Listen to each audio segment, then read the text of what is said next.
إن الحمد لله نحمده ونستعينه ونستغفره ونعوذ بالله من شرور أنفسنا ومن سيئات أعمالنا من يهده الله فلا مضل له ومن يضلله فلا هادي له وأشهد أن لا إله إلا الله وحده لا شريك له وأشهد أن محمدا عبده ورسوله أما بعد فإن خير الحديث كتاب الله وخير الهدي هدي محمد صلى الله عليه وسلم وشر الأمور محدثاتها وكل محدثة بدعة وكل بدعة ضلالة وكل ضلالة في النار. أعوذ بالله السميع العليم من الشيطان الرجيم من همزه ونفخه ونفثه. بسم الله الرحمن الرحيم. رب اشرح لي صدري ويسر لي أمري واحلل عقدة من لساني يفقهوا قولي. بسم الله الرحمن الرحيم. ان اللہ وملائکتہ یصلون علی النبی یا ایہا الذین آمنوا صلوا علیہ وسلموا تسلیما. دروشی پڑھ لیں. اللہم صلی علی محمد وعلی آل محمد کما صلیت علی ابراہیم وعلی آل ابراہیم انک حمید مجید. اللہم بارک علی محمد وعلی آل محمد کما بارکت علی ابراہیم وعلی آل ابراہیم انک حمید مجید. الحمدللہ آج 15 محرم الحرام 1436 ہجری اور 9 نومبر 2014 اور اتوار کا دن ہے. ہماری آج کی ایکسکلوسیو نشست محرم الحرام سے ریلیٹڈ ہے. بھائیو، آج کی گفتگو کے دوران جتنی بھی آیات آئیں گی میں انشاءاللہ ان کے مکمل ریفرنسز دے دوں گا، اور جتنی احادیث آئیں گی ان کے بھی مکمل ریفرنسز دوں گا، اور ان میں جو کرٹیکل احادیث ہوں گی انشاءاللہ ان کے میں انٹرنیشنل نمبر جو ہیں علماء حرمین بیروت اور دارالسلام کی انٹرنیشنل نمبر کے مطابق، جس کے مطابق پوری دنیا میں عربی کتب شائع ہوتی ہیں، اس کے مطابق انشاءاللہ دیتا چلا جاؤں گا. پھر بھی اگر کسی کی کوئی کیوری ہو تو لیکچر کے اینڈ پہ مجھ سے سوال کر سکتے ہیں. لیکچر کے دوران کسی کو سوال کرنے کی اجازت نہیں، ورنہ ہماری گفتگو کا ڈیکورم ڈسٹرب ہو جائے گا. اور بعد میں بھی مجھ سے ای میل پہ آپ رابطہ کر سکتے ہیں. mirza_95@yahoo.com میرا ای میل ایڈریس ہے. بھائیو، آج کی گفتگو کا عنوان ہے فضائل حسین رضی اللہ تعالی عنہ اور یزید ابن معاویہ کے برے کرتوت. فضائل حسین رضی اللہ تعالی عنہ اور یزید ابن معاویہ کے برے کرتوت. فضائل حسین علیہ السلام اور یزید ابن معاویہ کے برے کرتوت. یہ علیہ السلام میں صحیح بخاری سے ثابت کروں گا انشاءاللہ اپنے لیکچر کے دوران. بھائیو، اسی کانٹیکس میں انشاءاللہ جو یزید ابن معاویہ کا جھوٹا دفاع کرتے ہیں لوگ چند احادیث کا سہارا لے کے، ان کا بھی انشاءاللہ جواب دوں گا. اور میری یہ پوری گفتگو انشاءاللہ صحیح الاسناد احادیث کی روشنی میں ہوگی، تاریخی روایتوں کی روشنی میں نہیں. کیونکہ اگر تاریخ پر بات کریں تو یزید کے حق میں اگر 10 باتیں ملتی ہیں تو 1000 باتیں اس کے خلاف ملتی ہیں. وہ اگر ہم تاریخی روایتیں ہم پیش کرنا شروع کریں تو کوئی سن بھی نہیں سکتا. لہٰذا تاریخ جو ہے اس کی وہ اتھینٹسٹی نہیں ہے جو صحیح الاسناد احادیث کی ہے، کیونکہ وہ پوری اسناد کے ساتھ جمع کی گئی.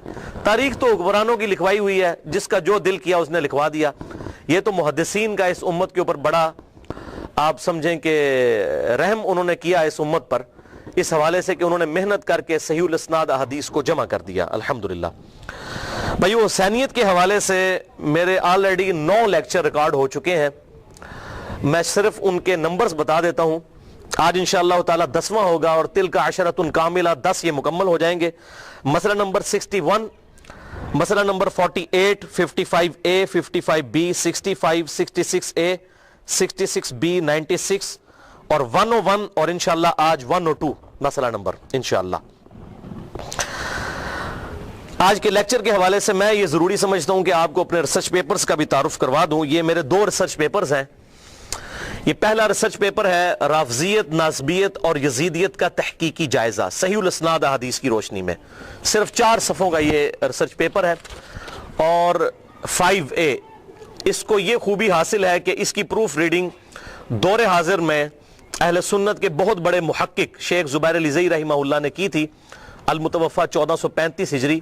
پچھلے سال 10 نومبر کو فوت ہوئے. کل بھی 10 نومبر ہے، سال ہو جائے گا انشاءاللہ ان کو دنیا سے گئے. اپنے رب کی جنتوں میں انشاءاللہ ہم ان کے لیے حسن ظن رکھتے ہیں. اور دوسرا ریسرچ پیپر ہے یہ 5B، وہ 5A تھا، یہ 5B، واقعہ کربلا کا حقیقی پس منظر 50 صحیح الاسناد احادیث کی روشنی میں، جو اہل سنت کی کتابوں سے ہیں اور اکثر احادیث صحیح بخاری اور صحیح مسلم سے ہیں. یہ احادیث کی روشنی میں الحمدللہ. یہ دونوں ریسرچ پیپرز اور میرے لیکچرز جو ہیں وہ ہماری ویب سائٹ ahlsunnatpak.com پر موجود ہیں، اور ہمارے لیکچرز جو ہیں وہ ہمارا جو یوٹیوب کا چینل ہے انجینئر محمد علی مرزا میرے نام پر ہے، اور tune.pk کا چینل انجینئر محمد علی مرزا، اس پہ یہ تمام کے تمام لیکچرز الحمدللہ موجود ہیں. اور تمہیداً میں آخری بات آج کی گفتگو کے حوالے سے بھی کر دوں، جس کے بغیر میری تسلی نہیں ہوتی، کہ بھائیو الحمدللہ میری روٹی دین کے ساتھ نہیں جڑی ہوئی، اور میں اپنی ذات کی خاطر دین سے 1 روپیہ کمانے کو بھی حرام سمجھتا ہوں. کسی پر فتویٰ نہیں ہے، اپنی ذات کی خاطر. کیونکہ جو شخص اپنا سورس آف انکم دین کو بنا لے وہ فرقہ واریت میں پڑ جاتا ہے، پھر وہ کبھی حق بات نہیں کر سکتا. یہی وجہ ہے کہ میں نے فرقہ واریت کو 3 طلاقیں دے کر اور 4 تکبیریں پڑھ کر ہمیشہ کے لیے دفنا دیا ہے. اور اللہ تعالیٰ سے دعا کریں کہ اس دن سے پہلے کہ ہماری روٹی ہمارے دین کے ساتھ جڑ جائے، اللہ تعالیٰ ہمیں ایمان و عافیت کے ساتھ مدینہ شریف میں موت، بقیع غرقد میں مدفن، اور جنت الفردوس میں اپنے محبوب صلی اللہ علیہ وسلم کا پڑوس عطا فرمائے. آمین. گفتگو کی ڈیٹیل میں جانے سے پہلے ایک دفعہ دروشی پڑھ لیجئے. اللہم صلی علی محمد وعلی آل محمد کما صلیت علی ابراہیم وعلی آل ابراہیم انک حمید مجید. اللہم بارک علی محمد وعلی آل محمد کما بارکت علی ابراہیم وعلی آل ابراہیم انک حمید مجید. بھائیو، صحیح مسلم کے اندر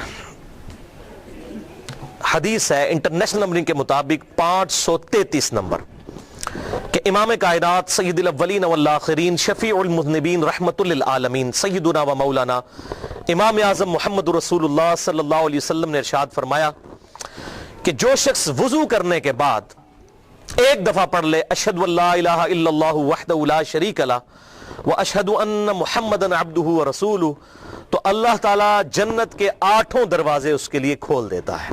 الحمدللہ.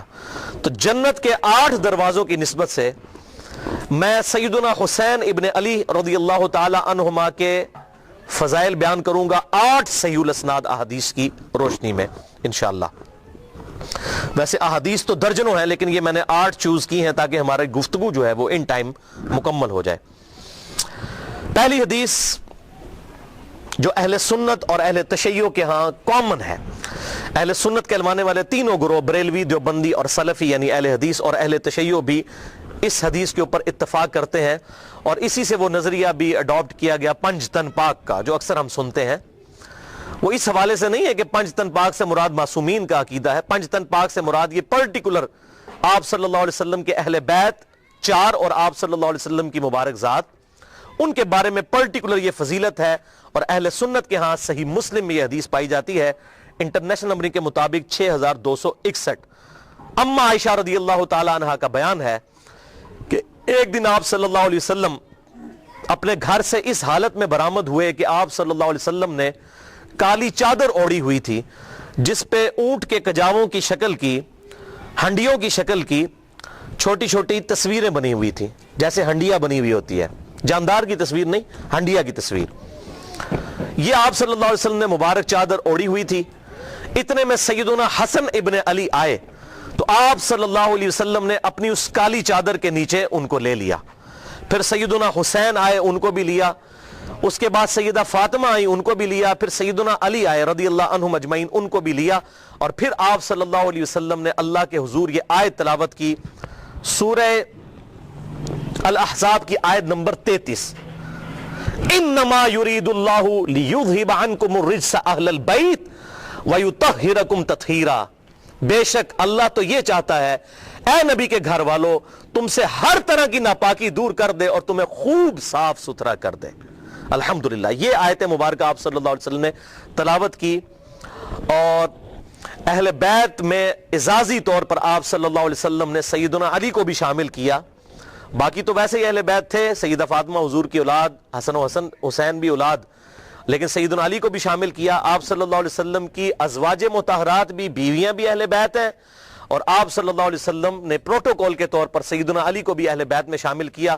حسن حسین اور سیدہ فاطمہ تو پہلے ہی اس میں شامل ہیں, آپ صلی اللہ علیہ وسلم کی اولاد ہے الحمدللہ. دوسری حدیث صحیح مسلم میں انٹرنیشنل نمبرنگ کے مطابق 6220 نمبر ہے کہ سیدنا سعد ابن ابی وقاص رضی اللہ تعالیٰ عنہ کا بیان ہے کہ جب آیت مباہلہ نازل ہوئی, نجران کے عیسائیوں کے ساتھ آپ صلی اللہ علیہ وسلم کی ڈیبیٹ ہوئی, اور ایز اے لاسٹ ریزالٹ آپ صلی اللہ علیہ وسلم نے ان کو مباہلے کا چیلنج دیا, اور اس کا ذکر سورہ آل عمران کی آیت نمبر 61 میں موجود ہے. فَقُلْ تَعَالَوْا نَدْعُوا أَبْنَاءَنَا وَأَبْنَاءَكُمْ, اے محبوب صلی اللہ علیہ وسلم اب ان کو ایز اے لاسٹ ریزارٹ ارشاد فرمائے کہ تم اپنے بیٹوں کو لے آؤ, ہم بھی اپنے بیٹوں کو لے آتے ہیں, تم بھی اپنی عورتوں کو لے آؤ, ہم بھی اپنی عورتوں کو لے آتے ہیں, اور تم خود بھی آ جاؤ اے عیسائیوں, اور ہم خود بھی آ جاتے ہیں. اور اس کے بعد کھلے میدان میں اللہ کے حضور دعا کرتے ہیں کہ جو جھوٹا ہے اسی وقت اللہ کی لعنت اس پر نازل ہو. اس کو کہتے ہیں مباہلہ. تو یہ حدیث صحیح مسلم میں انٹرنیشنل نمبر کے مطابق 6220 نمبر حدیث ہے کہ آپ صلی اللہ علیہ وسلم نے آیت مباہلہ کے موقع پر سیدنا حسن, سیدنا حسین, سیدنا علی اور سیدہ فاطمہ رضی اللہ عنہم اجمعین ان کو اپنے ساتھ لیا مباہلے کے لیے, اور آپ صلی اللہ علیہ وسلم نے اپنی کسی بیوی کو بھی ساتھ نہیں لیا, ان کو لیا ساتھ. صحیح مسلم انٹرنیشنل نمبر کے مطابق 6220. اور پھر اللہ کے حضور دعا کی, اللہم ہؤلاء اہل بیتی, اے اللہ یہ میرے اہل بیت ہیں, میں مباہلے کے لیے تیری خدمت میں ان کو پیش کرتا ہوں. لیکن سامنے سے وہ عیسائی ڈر گئے, جب حسن و حسین کو دیکھا, ان کے نورانی چہرے دیکھے, تو وہ مباہلہ انہوں نے نہیں کیا. کاش مباہلہ کر لیتے تو جان ہی چھوٹ جاتی ان سے. تو وہ بھاگ گئے, ان کو پتہ لگ گیا کہ یہ جھوٹے پیغمبر نہیں ہیں جن کی اولاد کو اللہ تبارک و تعالیٰ نے ایسا روب دیا ہے. چھوٹی سی عمر میں ان کا روب ان کے اوپر پڑ گیا اور مباہلے کے لیے وہ سامنے نہیں آئے. صحیح مسلم 6220. یہ بہت بڑی فضیلت ہے, اور یہ فضیلت سیدنا سعد ابن ابی وقاص نے صحیح مسلم کی اسی حدیث میں آتا ہے, اس موقع پر سیدنا معاویہ رضی اللہ تعالیٰ عنہ کو بیان کی جب انہوں نے سعد ابن ابی وقاص کو مجبور کیا کہ وہ حضرت علی پر لعنت کریں. تو انہوں نے کہا نہیں معاویہ, میں نے رسول اللہ سے 3 باتیں ایسی سنی ہیں علی کے بارے میں, ایک بھی مجھے مل جاتی حالانکہ میں جنتی ہوں تو میرے لیے دنیا اور جو کچھ ہے اس سے بڑھ کر عزیز ہوتا مجھے. اس میں ایک بات یہ تھی. دوسری انہوں نے کہا غزوہ خیبر کے موقع پر آپ صلی اللہ علیہ وسلم نے فرمایا تھا کل اس شخص کے ہاتھ میں جھنڈا دوں گا جو اللہ اور اس کے رسول سے محبت کرتا ہے, اللہ اور اس کا رسول اس سے محبت کرتے ہیں. ہمیں پوری رات نیند نہیں آئی اور آپ صلی اللہ علیہ وسلم نے سیدنا علی کو جھنڈا دیا. اور صحیح مسلم میں یہاں تک ہے کہ حضرت عمر کہتے ہیں مجھے پوری زندگی علی پر رشک رہے گا کہ وہ جھنڈا علی کو ملا اور مجھے نہیں ملا. یہ صحیح حدیث صحیح مسلم میں ہے. اور ایک جھوٹی حدیث عوام میں مشہور ہے کہ حضرت عمر کہتے تھے مجھے ابو بکر کی ایک رات کی نیکی مل جائے پوری زندگی دے دوں. یہ جھوٹی حدیث ہے. شیخ البانی بھی اسے کہتے ہیں یہ فیبریکیٹڈ موضوع حدیث ہے, اور سنن بہیقی میں ہے, ہماری مین سٹریم کی کسی کتاب میں بھی نہیں ہے. اور شیخ زبیر علی زئی صاحب بھی اسے جھوٹی حدیث کہتے ہیں. اور جو سچی حدیث ہے وہ شیعہ سنی اختلاف کی نظر ہو گئی جو صحیح مسلم کے اندر تھی کہ حضرت عمر کہتے ہیں میں علی پر رشک کروں گا, اور کہتے ہیں اللہ کی قسم یہ پہلا موقع تھا مجھے خواہش ہوئی کہ مجھے حضور کوئی عہدہ دیں غزوہ خیبر کے موقع پر, لیکن آپ صلی اللہ علیہ وسلم نے سیدنا علی کو دیا. اور تیسری بات سعد ابن ابی وقاص نے کہی کہ معاویہ سن لے, جب تبوک کا موقع آیا تو آپ صلی اللہ علیہ وسلم پہلی دفعہ حضرت علی کو گھر چھوڑ کر جا رہے تھے. حضرت علی رو پڑے کہ میں آپ کے ساتھ یہ پہلا موقع ہے شامل نہیں ہوں گا. تو آپ صلی اللہ علیہ وسلم نے فرمایا کہ علی تو اس بات پر راضی نہیں کہ تیری میرے ساتھ وہی نسبت ہے جو ہارون کی موسیٰ کے ساتھ ہے, مگر میرے بعد کوئی نبی نہیں. یہ تینوں باتیں اسی حدیث میں ہیں 6220 صحیح مسلم میں فضائل علی والے چیپٹر میں انٹرنیشنل نمبرنگ کے مطابق. تیسری حدیث صحیح بخاری میں ہے انٹرنیشنل نمبرنگ کے مطابق 3753 کہ عبداللہ بن عمر رضی اللہ تعالی عنہما کے پاس ایک عراقی شخص آیا اور اس نے کہا کہ بتائیے کہ اگر کوئی شخص احرام کی حالت میں مکھی یا مچھر مار لے تو اس کا کفارہ کیا ہے. اگر کوئی جانور مار لے اس کا تو قرآن میں آتا ہے کہ اس کے نعم البدل اتنا ہی جانور جو ہے وہ حدود حرم میں ذبح کیا جائے گا. تو اگر کوئی مچھر یا مکھی مار لے تو اس کا کفارہ کیا ہے. تو آپ نے کہا یہ سوال پوچھنے والے کون ہیں؟ بتایا گیا یہ عراقی نجدی لوگ ہیں. تو ابن عمر نے کہا کہ تم مجھ سے مکھی اور مچھر کا مسئلہ پوچھتے ہو عراقیوں, حالانکہ تم نے اللہ کے نبی کے نواسے کو قتل کر دیا جن کے بارے میں میں نے خود حضور صلی اللہ علیہ وسلم سے سنا تھا کہ حسن اور حسین دنیا میں میرے 2 پھول ہیں. صحیح بخاری 3753. چوتھی حدیث جامعہ ترمذی میں انٹرنیشنل نمبر کے مطابق 3781 نمبر حدیث ہے. رازدار رسول حذیفہ ابن یمان رضی اللہ تعالیٰ عنہ کہتے ہیں کہ آپ صلی اللہ علیہ وسلم نے مجھ سے ارشاد فرمایا کہ اے حذیفہ، آج میرے پاس اللہ نے وہ فرشتہ بھیجا ہے جو آج سے پہلے کبھی دنیا پہ نازل نہیں ہوا، پہلی دفعہ آیا ہے اور خاص خبر لے کر آیا ہے، اور اس نے مجھے خبر دی ہے کہ میرے بیٹے حسن و حسین جنتی نوجوانوں کے سردار ہیں اور میری بیٹی فاطمہ جنتی عورتوں کی سردار ہے۔ الحمدللہ۔ اور اسی کا ترک جب المستدرک للحاکم میں آتا ہے انٹرنیشنل نمبر کے مطابق 4779، اس میں الفاظ ہے کہ حسن اور حسین جنتی نوجوانوں کے سردار ہیں اور ان کے والد علی ابن ابی طالب ان سے بھی بہتر ہیں۔ الحمدللہ۔ اور یہ جو پورشن ہے کہ فاطمہ رضی اللہ تعالی عنہا، فاطمہ علیہ السلام حضور صلی اللہ علیہ وسلم کی بیٹی جنتی عورتوں کی سردار ہے، یہ والا پورشن صحیح بخاری اور صحیح مسلم میں موجود ہے۔ اور اسی حدیث کے اوپر امام بخاری نے حضرت فاطمہ پر جو باب باندھا ہے اس کا نام ہے فضائل فاطمہ علیہ السلام۔ آپ سارے عربی نسخے اٹھا کے دیکھ لیں، امام بخاری نے حضرت فاطمہ کے ساتھ علیہ السلام لکھا۔ بیسیکلی امام بخاری نے رد کیا ناسبیوں کا کہ ہم اہل سنت بھی علیہ السلام کہنے کے قائل ہیں۔ ایون 6318 نمبر حدیث جو صحیح بخاری میں آتی ہے، حضرت علی اور فاطمہ کے ساتھ علیہ السلام لکھا، اور صحیح بخاری میں حضرت حسین کے ساتھ علیہ السلام لکھا 3748 نمبر حدیث میں امام بخاری نے۔ اور یہ صرف امام بخاری نہیں، امام ابو داؤد نے 4640 نمبر حدیث میں حضرت علی کے ساتھ علیہ السلام لکھا۔ اور علیہ السلام کوئی جرم نہیں لکھنا، علیہ السلام ہم کسی کو بھی کہہ سکتے ہیں۔ جب ہم پڑھتے ہیں صلی اللہ علیہ وآلہ وسلم تو اولاد پہ بھی آپ صلی اللہ علیہ وسلم کے سلام پڑھ رہے ہوتے ہیں۔ ہم مردوں کو کہتے ہیں السلام علیکم اہل الدیار من المؤمنین والمسلمین، ہم آپس میں ایک دوسرے کو السلام علیکم کہتے ہیں۔ قبر رسول پر جا کر کیا کہتے ہیں؟ السلام علیکم یا رسول اللہ۔ صحیح حدیث ہے المصنف ابن ابی شیبہ میں، سنن بہیقی کے اندر، الموطا امام مالک کے اندر، فضل الصلاۃ علی النبی کے اندر، کہ عبداللہ بن عمر جب بھی قبر رسول پر جاتے السلام علیکم یا رسول اللہ، السلام علیکم یا ابا بکر، السلام علیکم یا عمر کہا کرتے تھے۔ رضی اللہ عنہ یا عمر نہیں، السلام علیکم یا عمر، نام لے کر سلامتی بھیجتے تھے۔ تو سلامتی بھیجنا یہ بالکل ٹھیک ہے، اور نماز میں نہیں ہم پڑھتے السلام علینا وعلی عباد اللہ الصالحین، اپنے اوپر ہم سلام بھیج رہے ہوتے ہیں۔ تو یہ شیعہ سنی کا مسئلہ نہیں ہے، یہ الحمدللہ متفق کا مسئلہ ہے۔ ہم کہتے ہیں ہم پر بھی سلام ہو اور تمام نیک بندوں پر سلام ہو۔ نیک بندوں میں انبیاء بھی شامل ہیں، صحابہ کرام علیہم رضوان بھی شامل ہیں، اہل بیت بھی شامل ہیں الحمدللہ۔ لیکن مسئلہ ہے کہ یہ تو اس کے لیے جو دلائل ماننا چاہے، جو نہ ماننا چاہے تو اس کے لیے تو پھر ابو جہل کے سامنے حضور صلی اللہ علیہ وسلم نے دعوت پیش کی، اس نے بھی قبول نہیں کیا، بلال حبشی نے قبول کر لی۔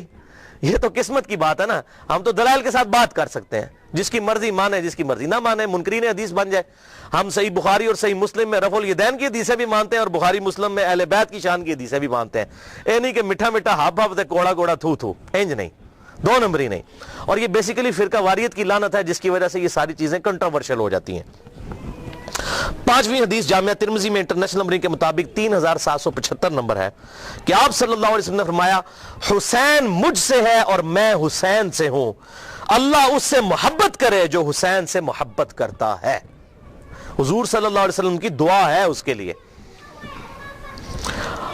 اور اسی سے ملتا جلتا ایک ترک مسند امام احمد میں انٹرنیشنل نمبر کے مطابق 7863 نمبر حدیث ہے، دوسری جلد اور صفحہ 288 پر سیدنا ابو ہریرہ رضی اللہ تعالیٰ عنہ سے یہ کریٹیکل حدیث ہے کہ سیدنا ابو ہریرہ کہتے ہیں میں نے حضور صلی اللہ علیہ وسلم سے یہ بات خود سنی تھی کہ جس نے حسن اور حسین سے محبت کی اس نے مجھ سے محبت کی، اور جس نے حسن اور حسین سے بغض رکھا اس نے مجھ سے بغض رکھا۔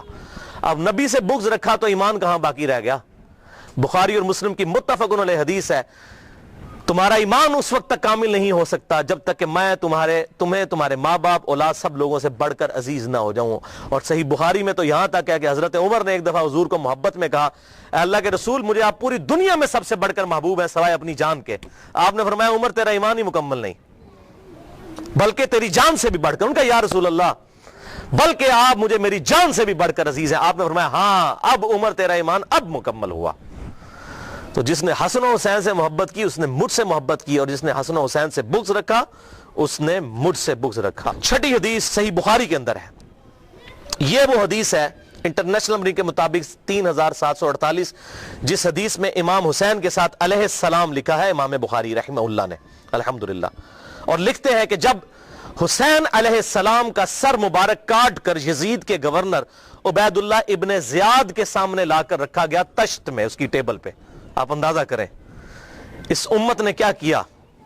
حضور کو دنیا سے گئے ابھی بمشکل 50 سال گزرے تھے، اور امت نے حضور کی پوری نسل ذبح کر کے رکھ دی ولیعوذ باللہ تعالی، اور آج تک بھگت رہے ہیں اس کو۔ اور تشت میں لا کر عبید اللہ ابن زیاد گورنر کوفہ جو یزید کی طرف تھے وہاں پر گورنر تھا، اسپیشلی اسی کام کے لیے لگایا گیا۔ اس سے پہلے وہاں پہ گورنر تھے نعمان ابن بشیر رضی اللہ تعالیٰ عنہ صحابی، وہ حضرت حسین کے ساتھ برا سلوک نہیں کرتے تھے، ہٹا کے اسپیشل یزید نے اس فاسق شخص کو لگایا عبید اللہ ابن زیاد۔ اس پہ اگر میں بخاری مسلم سے اس کی باتیں بیان کروں تو 1 گھنٹہ لگ چاہیے، یہ کتنا ظالم شخص تھا اور کتنا صحابہ کا یہ گستاخ تھا ولیعوذ باللہ تعالی۔ تو اس کے سامنے لا کر سر رکھا گیا، صحیح بخاری 3748، اور یہ سر پر چھڑیاں مارنے لگا حضرت حسین کے ولیعوذ باللہ تعالی۔ حضرت انس ابن مالک پاس بیٹھے تھے، تڑپ اٹھے، انہوں نے کہا اللہ کی قسم تو اس کے حسن میں کلام کرتا ہے، اللہ کی قسم رسول اللہ کے سب سے زیادہ ہم شکل حسین ابن علی تھے۔ اور دوسری روایتوں میں آتا ہے کہ پھر انہوں نے ڈانٹا، انہوں نے کہا کہ تو اس ہونٹ پر، ان ہونٹوں کے اوپر چھڑیاں مارتا ہے، اور میں نے اپنے محبوب صلی اللہ علیہ وسلم کو ان ہونٹوں کو چومتے ہوئے دیکھا ہے کئی بار۔ اللہ اکبر۔ 7ویں حدیث مسند امام احمد میں انٹرنیشنل نمبر کے مطابق 648 جلد 1 صفحہ 85 پر بڑی کریٹیکل حدیث ہے۔ صفین سے جب سیدنا علی رضی اللہ تعالیٰ عنہ واپس آ رہے تھے اور نہروان کے لیے خوارج کے خلاف قتال کے لیے جا رہے تھے، اس دوران فرات کے کنارے آپ رکے۔ اس حدیث سے آپ کو پتہ چلے گا کہ حضور کو یہ غیبی خبریں اللہ نے پہلے دے دی تھی کہ آپ کی امت آپ کے اہل بیت کے ساتھ برا سلوک کرے گی۔ تو آپ فرات کے کنارے رکے اور کہا اصبر ابا عبداللہ، اے ابا عبداللہ صبر کرنا۔ حضرت حسین کی یہ کنیت تھی، حسین صبر کرنا، حسین صبر کرنا، حسین صبر کرنا۔ تو ساتھیوں نے کہا کہ یہ آپ کس سے باتیں کر رہے ہیں؟ تو انہوں نے کہا مجھے حدیث یاد آ گئی، آپ صلی اللہ علیہ وسلم کی خدمت میں ایک دفعہ حاضر ہوا، آپ صلی اللہ علیہ وسلم کے چشمان کرم سے زار و قطار آنسو رواں تھے، سیدنا حسین کو آپ صلی اللہ علیہ وسلم نے اٹھایا ہوا تھا، اور میں نے کہا اے اللہ کے رسول آپ کو کس نے غمگین کر دیا؟ تو حضور صلی اللہ علیہ وسلم نے فرمایا کہ ابھی ابھی جبرائیل میرے پاس آئے تھے اور انہوں نے مجھے خبر دی کہ آپ اپنے اس بچے سے اتنا پیار کرتے ہیں اور آپ کی امت اسے فرات کے کنارے پیاسا قتل کر دے گی۔ تو میں اپنے جذبات پر قابو نہیں رکھ سکا اور میرے آنسو روا ہو گئے، اور پھر جبرائیل نے ایک ہاتھ مارا اور لا کر کربلا کی سرخ مٹی بھی مجھے دکھائی۔ تو یہ سیدنا علی نے صفین سے واپسی پر نہروان پر جاتے ہوئے حدیث فرات کے کنارے بیان کی، جو واضح ثبوت ہے کہ آپ صلی اللہ علیہ وسلم کو یہ غیبی خبر دی جا چکی تھی کہ آپ کی امت آپ کے اہل بیت کے ساتھ برا سلوک کرے گی۔ یہ کوئی ایسا نہیں تھا کہ انہونا واقعہ ہونا تھا اور حضور صلی اللہ علیہ وسلم کو پتہ نہیں تھا، آپ نے امت کو ڈرایا، وہ آگے حدیث بھی آ جائے گی انشاءاللہ۔ 8ویں حدیث مسند امام احمد میں انٹرنیشنل نمبرنگ کے مطابق 2165 جلد 1 صفحہ 242 پر، اور یہ وہ مشہور حدیث ہے جو مشکات میں 6181 نمبر حدیث ہے، جسے شیخ البانی رحمہ اللہ نے بھی صحیح کہا، شیخ زبیر علیزئی رحمہ اللہ نے بھی صحیح کہا، اور اسی حدیث کی وجہ سے میں نے یہ مشن اڈاپٹ کیا کہ سیدنا حسین کی آواز کو پوری دنیا میں الحمدللہ بلند کرنا ہے انشاءاللہ۔ سیدنا ابن عباس کہتے ہیں، اس حدیث میں آتا ہے کہ حضور صلی اللہ علیہ وسلم کی وفات کے 50 سال کے بعد ایک دن دوپہر کے وقت میں نے آپ صلی اللہ علیہ وسلم کو خواب میں دیکھا۔ آپ صلی اللہ علیہ وسلم کی پرانگدہ حالت، بال بکھرے ہوئے، جسم پرانگدہ اور پریشانی کے عالم میں کھڑے ہیں، اور ہاتھ میں خون کی ایک شیشی اٹھائی ہوئی ہے۔ تو ابن عباس کہتے ہیں صحابی کہ میں نے کہا اللہ کے رسول میرے ماں باپ آپ پر قربان، یہ آپ کی کیا حالت ہے؟ تو آپ صلی اللہ علیہ وسلم نے فرمایا کہ آج میرے حسین اور اس کے ساتھیوں کو کربلا میں قتل کر دیا گیا، میں صبح سے اس شیشی میں ان کا خون جمع کر رہا ہوں۔ حضرت ابن عباس کانپ کر اٹھے اور وہ دن اور تاریخ نوٹ کی، اور بعد میں پتہ چلا کہ اسی دن 10 محرم الحرام 61 ہجری میں حضرت حسین کو ان کے ساتھیوں سمیت شہید کیا گیا۔ 18 اہل بیت میں سے تھے، اور 64 جو ہیں 54 وہ دوسرے لوگ تھے، ٹوٹل 72 لوگ شہید کیے گئے۔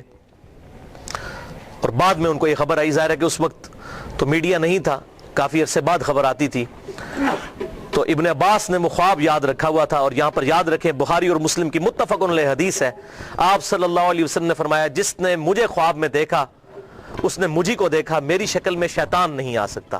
اور صحابہ اکرام کو حضور کی شکل مبارک کا بالکل ایگزیکٹ پتا تھا۔ ابن عباس حضور کے صحابی بھی ہیں، حضور کے کزن بھی ہیں الحمدللہ، لہٰذا اس خواب میں کوئی شک نہیں ہے یہ اللہ تعالیٰ کی طرف سے خواب دکھایا گیا، اور یہ تمثیل تھی ایک، یہ نہیں تھا کہ آپ صلی اللہ علیہ وسلم کو کربلا میں موجود تھے، یہ تمثیل دکھائی گئی، جیسا کہ بخاری میں آتا ہے کہ غزوہ احد سے پہلے آپ صلی اللہ علیہ وسلم نے خواب دیکھا کہ آپ کے سامنے گائے ذبح ہو رہی ہے، تو آپ نے اس سے یہ تعبیر کی کہ میرے صحابہ قتل کر دیے جائیں گے احد کے میدان میں۔ اب گائے کا اور صحابہ کا کیا تعلق ہے؟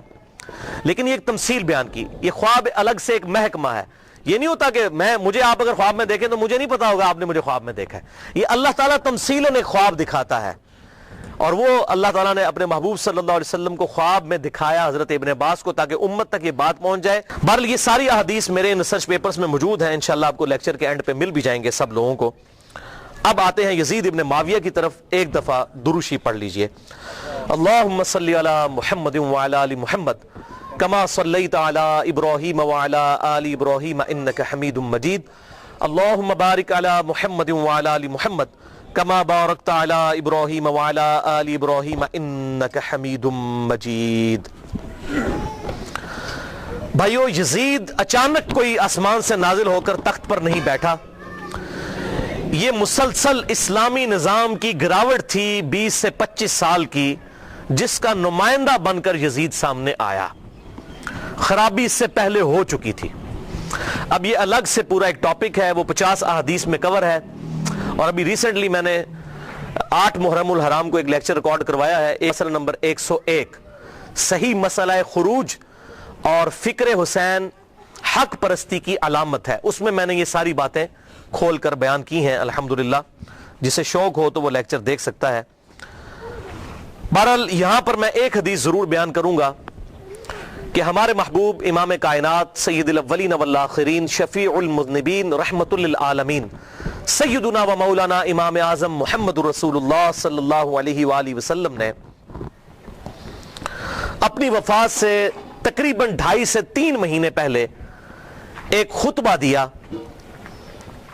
جو اہل سنت اور اہل تشیع کے ہاں کامن پایا جاتا ہے۔ اس حدیث کو غدیر خم کی حدیث کہتے ہیں۔ اہل سنت کے ہاں 4 احادیث ہیں اوپر تلے صحیح مسلم میں، انٹرنیشنل نمبر کے مطابق فضائل علی والے چیپٹر میں صحیح مسلم میں 6225، 6226، 6227 اور 6228، 4 طرق امام مسلم رحمہ اللہ تعالی فضائل علی والے چیپٹر میں لے کر آئے غدیر خم کی حدیث، کہ آپ صلی اللہ علیہ وسلم نے حجۃ الوداع سے واپسی پر 18 ذوالحجہ کو خم نامی گاؤں میں پانی کے لیے پڑاؤ کیا، اور آپ صلی اللہ علیہ وسلم نے کنکلوڈنگ گفتگو وہاں پر کی۔ آپ صلی اللہ علیہ وسلم کے لیے اونٹ کے پالان کا ممبر تیار کیا گیا، آپ صلی اللہ علیہ وسلم نے صحابہ اکرام کو مخاطب کیا اور کہا کہ اے لوگو آگاہ ہو جاؤ، میں بھی ایک انسان ہوں، قریب ہے کہ اللہ کا قاصد یعنی موت کا فرشتہ میرے پاس آئے اور میں اس کی دعوت قبول کر لوں۔ ہر شخص نے دنیا سے جانا ہے، میں نے بھی جانا ہے۔ میں اپنے بعد تم میں 2 بھاری چیزیں چھوڑ کر جا رہا ہوں، ان میں سے پہلی چیز اللہ کی کتاب ہے، اس میں ہدایت ہے، اس میں نور ہے، تم اللہ کی کتاب کو پکڑو، اپنا تعلق اس کتاب کے ساتھ مضبوط کرو۔ اللہ کی کتاب اللہ کی رسی ہے، جو اسے پکڑے گا ہدایت پر ہوگا، جو اسے چھوڑ دے گا گمراہ ہو جائے گا۔ وَاعْتَصِمُوا بِحَبْلِ اللَّهِ جَمِيعًا وَلَا تَفَرَّقُوا، یہ ہے اللہ کی رسی۔ اور پھر زید ابن ارقم کہتے رہے آپ صلی اللہ علیہ وسلم ہمیں ترغیب دلاتے رہے، اللہ کی کتاب، اللہ کی کتاب، اللہ کی کتاب۔ اس کے بعد آپ صلی اللہ علیہ وسلم نے ارشاد فرمایا، دوسری چیز، بھاری چیز میرے اہل بیت ہیں، میں اپنے اہل بیت کے معاملے میں تمہیں اللہ کا خوف دلاتا ہوں، میں اپنے اہل بیت کے معاملے میں تمہیں اللہ کا خوف دلاتا ہوں، میں اپنے اہل بیت کے معاملے میں تمہیں اللہ کا خوف دلاتا ہوں۔ لیکن امت نہیں ڈری، اور یہ حدیث ہے صحیح مسلم میں، جو اہل سنت کے بڑے بڑے علماء کو بھی نہیں پتا کہ صحیح مسلم میں یہ 4 حدیثیں ہیں۔ کیوں؟ ان کو وہ حدیث بتائی جاتی ہے جو ہماری مین سٹریم کی کتابوں میں بھی نہیں ہے، باہر ہے، المستدرک للحاکم میں۔ اس سے بہت کمزور درجے کی روایت ہے، حسن درجے کی ہے، اس سے بہت کمزور ہے وہ، یہ تو مسلم کی حدیث ہے۔ انٹرنیشنل نمبر کے مطابق المستدرک للحاکم میں کتاب العلم چیپٹر میں 318 نمبر حدیث، کہ میں اپنے بعد 2 ایسی چیزیں چھوڑ کر جا رہا ہوں جن کو مضبوطی سے پکڑ لوگے کبھی گمراہ نہیں ہوگے، ایک اللہ کی کتاب اور دوسرے اس کے رسول صلی اللہ علیہ وسلم کی سنت۔ یہ حجۃ الوداع پر آپ نے فرمایا تھا، لیکن یہ اس کے بھی بعد کا خطبہ ہے، اس کو بھی سپرسیڈ کرنے والا، جو صحیح مسلم میں ہے کہ کتاب اللہ کو پکڑنا اور اہل بیت کے معاملے میں اللہ سے ڈراتا ہوں، ان کے ساتھ حسن سلوک کرنا۔ لیکن امت نے اہل بیت کا وہ حشر کیا کہ کسی نبی کی امت نے اپنے نبی کے ماننے والوں کے ساتھ یہ نہیں کیا. کافروں نے ضرور کیا, لیکن یہ ایک یونیک مثال ہے کہ مسلمانوں نے جو نمازوں میں اللہم صلی علی محمد وعلی آل محمد پڑھتے رہے اور آل محمد ذبح کر دی. تو درود شریف کس منہ سے پڑھتے ہیں؟ وَلِعَاذُ بِاللَّهِ تَعَالَى. تو آپ صلی اللہ علیہ وسلم نے فرمایا کہ میں اپنے اہل بیت کے معاملے میں تمہیں اللہ سے ڈراتا ہوں. اور باقی کتابوں میں یہ حدیث پھر اس سے بھی آگے چلتی ہے صحیح سند کے ساتھ. جامعہ ترمذی میں 3713, مسند امام احمد میں 19321, سنن نسائی الکبریٰ میں 8478 اور امام ابن ابی عاصم کی کتاب السنہ میں 1158 نمبر. یہ 4 میں نے حوالے دے دی ہیں. یہ حدیث آگے بھی چلتی ہے اور شیخ البانی رحمہ اللہ نے اپنے سلسلہ احادیث صحیحہ میں 1750 نمبر حدیث کے اندر یہی احادیث کے کم از کم 22 طرق لیے 22 صحابہ سے اور کہا کہ حدیث متواترہ ہے غدیر خم کی حدیث. اور شیخ زبیر علی زئی صاحب نے بھی مشکات کی تحکیم کے دوران 6091 نمبر حدیث اور 6103 نمبر حدیث کے فٹ نوٹ پہ لکھا کہ یہ حدیث متواترہ ہے غدیر خم کی حدیث, جو آگے بھی چلتی ہے کہ پھر آپ صلی اللہ علیہ وسلم نے سورۃ الاحزاب کی آیت نمبر 6 تلاوت کی. النبی اولا بالمؤمنین من انفسہم وازواجہ امہاتہم. نبی صلی اللہ علیہ وسلم مومنین کی جانوں پر ان کی جانوں سے بڑھ کر حق رکھتے ہیں اور نبی کی بیویاں امت کی مائیں ہیں. پھر آپ صلی اللہ علیہ وسلم نے صحابہ کرام سے مخاطب ہو کر کہا غدیر خم پر, اے میرے صحاب, اس آیت کی روشنی میں کیا تم گواہی دیتے ہو کہ اللہ تمہارا رب ہے؟ سب نے کہا بلا یا رسول اللہ, کیوں نہیں یا رسول اللہ صلی اللہ علیہ وسلم. پھر آپ صلی اللہ علیہ وسلم نے فرمایا کہ کیا تم اللہ اور اس کے رسول کو سب سے بڑھ کر محبوب رکھتے ہو اس آیت کے تحت؟ سب نے کہا یا رسول اللہ کیوں نہیں. پھر آپ صلی اللہ علیہ وسلم نے مولا علی کا ہاتھ پکڑا وہاں پر غدیر خم پہ اور یوں صحابہ کے درمیان بلند کیا. پھر آپ نے کہا من کنت مولاہ فہذا علی مولاہ. پھر جو مجھے دلی محبوب رکھتا ہے وہ علی کو بھی دلی محبوب رکھے, جس کا مولا میں اس کا مولا علی. اور پھر اسی حالت میں آپ نے فرمایا اے اللہ اس سے محبت رکھ جو علی سے محبت رکھے, اس سے بغض رکھ جو علی سے بغض رکھے. اس موقع پر آپ صلی اللہ علیہ وسلم نے ارشاد فرمایا. تو مولا کا مطلب ہے دلی محبوب, مشکل کشا, حاجت روا نہیں. مولانا ہم اپنے مولویوں کو جو کہہ رہے ہوتے ہیں مولانا, اس کا کیا مطلب ہوتا ہے؟ ہمارے دلی محبوب.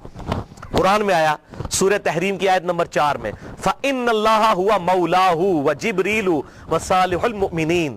نبی کا مولا ہے اللہ, جبریل, ایمان والے اور تمام فرشتے نبی کے مولا ہیں اور نبی ان کے مولا ہیں دلی محبوب.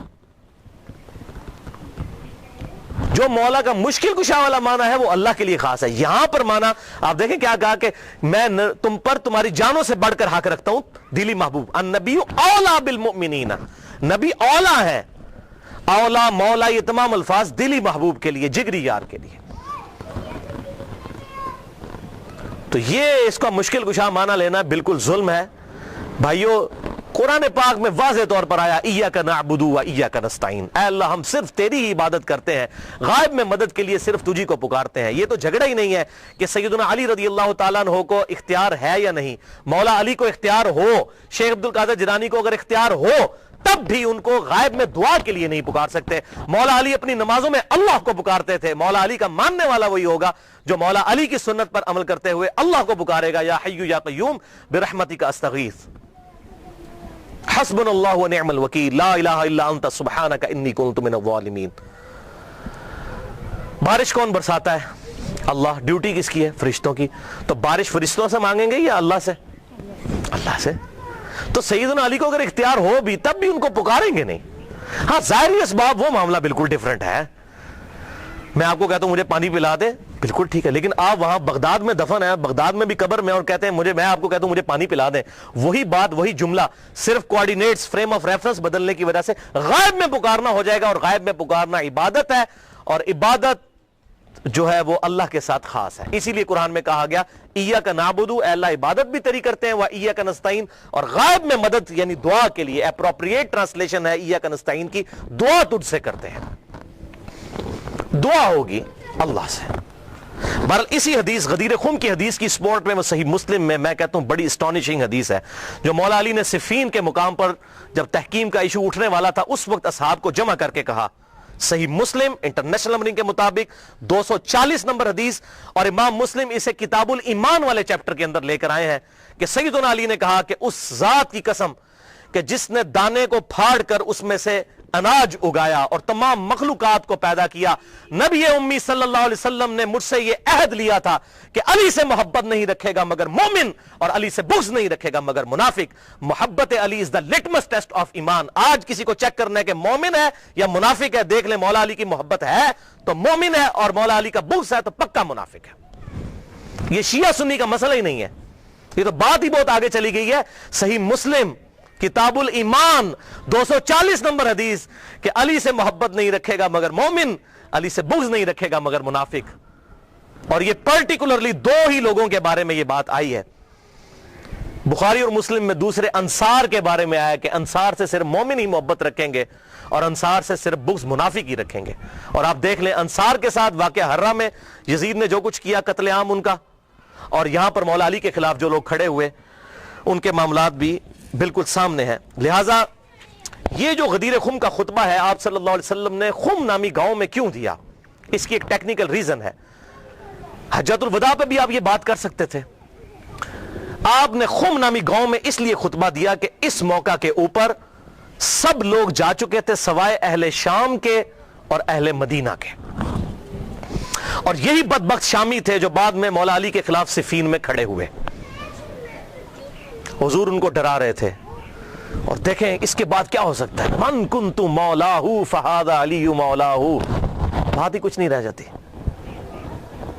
اور اہل مدینہ میں بھی ایسے لوگ شامل, پھر اہل مدینہ کے اوپر ظلم بھی ہوئے. آپ صلی اللہ علیہ وسلم نے پہلے ان کو خبردار کر دیا. یہ تھی اس کی حکمت, اور آنے والے وقت کے بارے میں اشارہ تھا کہ یہ معاملات ان کے ساتھ ہوں گے. بہرحال اس معاملے میں جن لوگوں نے بھی سیدنا علی کے ساتھ زیادتی کی, چاہے وہ حضرت امیر معاویہ رضی اللہ تعالیٰ عنہ ہوں, یا حضرت مغیرہ ابن شعبہ رضی اللہ عنہ ہوں, یا حضرت عمر ابن عاص رضی اللہ عنہ ہوں, ہم کسی پر لعنت کرنے کے قائل نہیں ہیں. لیکن لیکن لیکن ان کی غلطیوں کا جھوٹا دفاع بھی نہیں کرتے, اور نہ ہم رافضیوں کی طرح ان پر لعنت کرتے ہیں. ان کا معاملہ ہم اللہ کے سپرد کرتے ہیں. غلطی جو ہے 100 بسم اللہ بیان ہوگی. حضرت آدم سے زیادہ کسی کا مرتبہ نہیں, 7 دفعہ ان کی غلطی بھی قرآن میں بیان ہوئی ہے. غلطی بیان کرنے کا مقصد یہ نہیں ہوتا آپ نے کسی کو ذلیل کر دیا, ورنہ یہ محدثین نے ذلیل کیا معاذ اللہ. اگر یہ چیز ہوتی اور بخاری اور مسلم میں یہ حدیث کیوں آتی, تو اس پہ میرا پورا ایک لادہ سے ریسرچ پیپر یہ والا میں نے جو بتایا, اور لیکچرز بھی موجود ہے کہ کس طرح حضرت علی کو جمعے کے خطبوں میں گالیاں نکالی جاتی تھیں. بخاری میں, مسلم میں, ابو داؤد میں, ترمذی میں, نسائی میں, ابن ماجہ میں کتنی احادیث موجود ہیں. تو یہ ممبروں پر مولا علی پر لعنت کرنے کی بدعت بنو امیہ کے دور میں جاری ہوئی. لہٰذا شیعان علی وہ ہوں گے جو علی کی سنت پر عمل کریں گے. مولا علی کو خوارج نے کافر کہا, لیکن مولا علی نے ان کے جنازے خود پڑھائے اور کہا کہ یہ میرے بھائی تھے, بگوڑے ہو گئے, میں ان کو مسلمان سمجھتا ہوں, اور ان کے لیے دعا کی اللہم اغفر لحینا و میتنا. جبکہ دوسری طرف بنو امیہ کے ماننے والے وہ لوگ ہیں جو حضرت علی پر ممبروں پر لعنت کرتے تھے, اور آج ان کی باقیات اس فارم میں موجود ہیں کہ وہ باقی صاحب کے اوپر لعنت کرتے ہیں. مولا علی کا ماننے والا وہ ہوگا جو بنو امیہ کی بدعت پر نہ چلے, مولا علی کی سنت پر چلے. یہ فرق سمجھ لیجئے. تو شیعان علی سے مراد علی کے گروہ کے لوگ.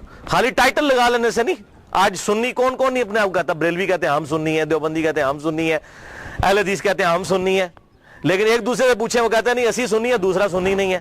تو ٹائٹل آپ لگاتے رہے بے شک. شراب کی بوتل کے بعد روح افزا لکھ لینے سے روح افزا بن جائے گی یا جامع شیری بن جائے گی؟ نہیں. اصل تو بات یہ کہ واقعی علی کا شیعہ کون ہے. شیعہ علی کا وہی ہوگا, علی کے گروہ کا آدمی وہی ہوگا جو مولا علی کی سنت پر عمل کرنے والا ہوگا. اور مولا علی نے ہمیں یہی درس دیا ہے کہ کسی بھی شخص کے اوپر لعنت نہ کی جائے. یہ لعنت کرنا تو بنو امیہ کی بدعت ہے. جو ان کے طریقے پر چلنا چاہتے ہیں, ان کی پارٹی میں قیامت والے دن اٹھنا چاہتے ہیں تو بے شک اٹھیں. ہم تو مولا علی کے ساتھ ہیں, دنیا میں بھی انشاءاللہ اور آخرت میں بھی انشاءاللہ مولا علی کے ساتھ اٹھائے جائیں گے انشاءاللہ تعالی, اور اہل بیت کے ساتھ. بہرحال یزید ابن معاویہ کے جو برے کرتوت ہیں اس پہ تو گھنٹوں گفتگو کی جا سکتی ہے. اس حوالے سے اس امت میں بہت بڑی خدمت کی ہے. اہل سنت کے بہت بڑے ایک امام گزرے ہیں آج سے 900 سال پہلے.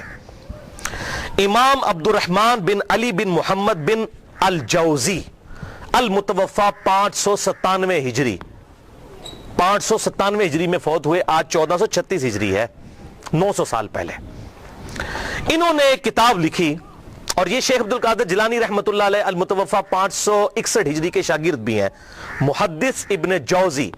ان کو اہل سنت کہلوانے والے تینوں گروہ اپنا امام مانتے ہیں، بریلوی، دیوبندی، سلفی یعنی اہل حدیث، اور اہل تشیع بھی ان کو بڑی قدر کی نگاہ سے دیکھتے ہیں۔ محدث ابن جوزی کو ان کی بہت خدمات ہیں حدیث کی فیلڈ کے اعتبار سے، حتیٰ کہ امام ابن تیمیہ اور حافظ ابن کثیر اور اس طرح کے بڑے بڑے جو لوگ ہیں، جو خصوصاً اہل حدیث مکتب فکر کے لوگ جن کو بڑا اپنا امام مانتے ہیں، وہ ان کو بہت عزت کی نگاہ سے دیکھتے تھے، اور ان کی بڑی تعریفیں کی ہیں انہوں نے اپنی کتابوں میں، کیونکہ یہ تو ان سے بھی بہت پہلے گزرے ہیں۔ ان کے زمانے میں ایک یزیدی تھا مولوی، اس کا نام تھا عبد المغیث۔ اس نے ایک کتاب لکھی کہ یزید کو ہمیں برا نہیں کہنا چاہیے، یہ سب اس کے اوپر جھوٹے الزام ہیں، حتیٰ کہ بخاری مسلم میں بھی جو حدیثیں آئی ہیں اس نے کہا یہ بس اسی طرح ہیں، جس طرح آج بھی منکرین حدیث ہے نا، وہ بخاری مسلم کی حدیثوں کو کہتے ہیں ہم نہیں ان حدیثوں کو مانتے، تو منکرین حدیث ہمیشہ سے رہے ہیں۔ تو اس نے وہ حکومتی ملے ہوتے ہیں نا، حکومتوں سے پیسہ لے کے تو فتوے دیتے ہیں، آج بھی لوگ دیتے ہیں، تو اس نے ایک کتاب لکھی عبد المغیث نے۔ تو اس وقت پھر محدث ابن جوزی میدان میں اترے اور انہوں نے یہ کتاب لکھی، الرد علی المتعصب العنید المانع من ذم یزید۔ یہ اس سرکش اور ضدی کا رد ہے جو یزید کی مذمت کرنے کو برا سمجھتا ہے، یہ کتاب کا نام انہوں نے رکھا۔ اور پھر وہ پول کھولے کہ کسی کا انہوں نے لحاظ نہیں کیا، اور جو کر سکتے تھے انہوں نے کیا۔ الحمدللہ یہ کتاب امام ابن تیمیہ المتوفا 728 ہجری، حافظ ابن کثیر المتوفا 774 ہجری اور بڑے بڑے اہل سنت کے ائمہ نے اس کتاب کی بڑی تعریف کی ہے، اپنی کتابوں میں لکھا، اور البدایہ والنہایہ تاریخ ابن کثیر میں حافظ ابن کثیر نے اس کتاب کو مینشن کر کے کہا کہ اس کتاب نے امت کا دل ٹھنڈا کر دیا ہے، اور بڑی صحیح طریقے سے پٹائی کی ہے یزیدی پارٹی کی ابن جوزی نے، یہ ابن کثیر نے لکھا۔ اور یہ کتاب الحمدللہ اردو ترجمے کے ساتھ شائع ہو چکی ہے۔ شاہ نفیس اکیڈمی لاہور والوں نے، جو دیوبند مکتب فکر کا ایک ادارہ ہے، انہوں نے اس کا ترجمہ شائع کر دیا ہے۔ ہماری ویب سائٹ اہل سنت پاک .com پہ اس کا PDF موجود ہے، ڈاؤن لوڈ بھی آپ کر سکتے ہیں۔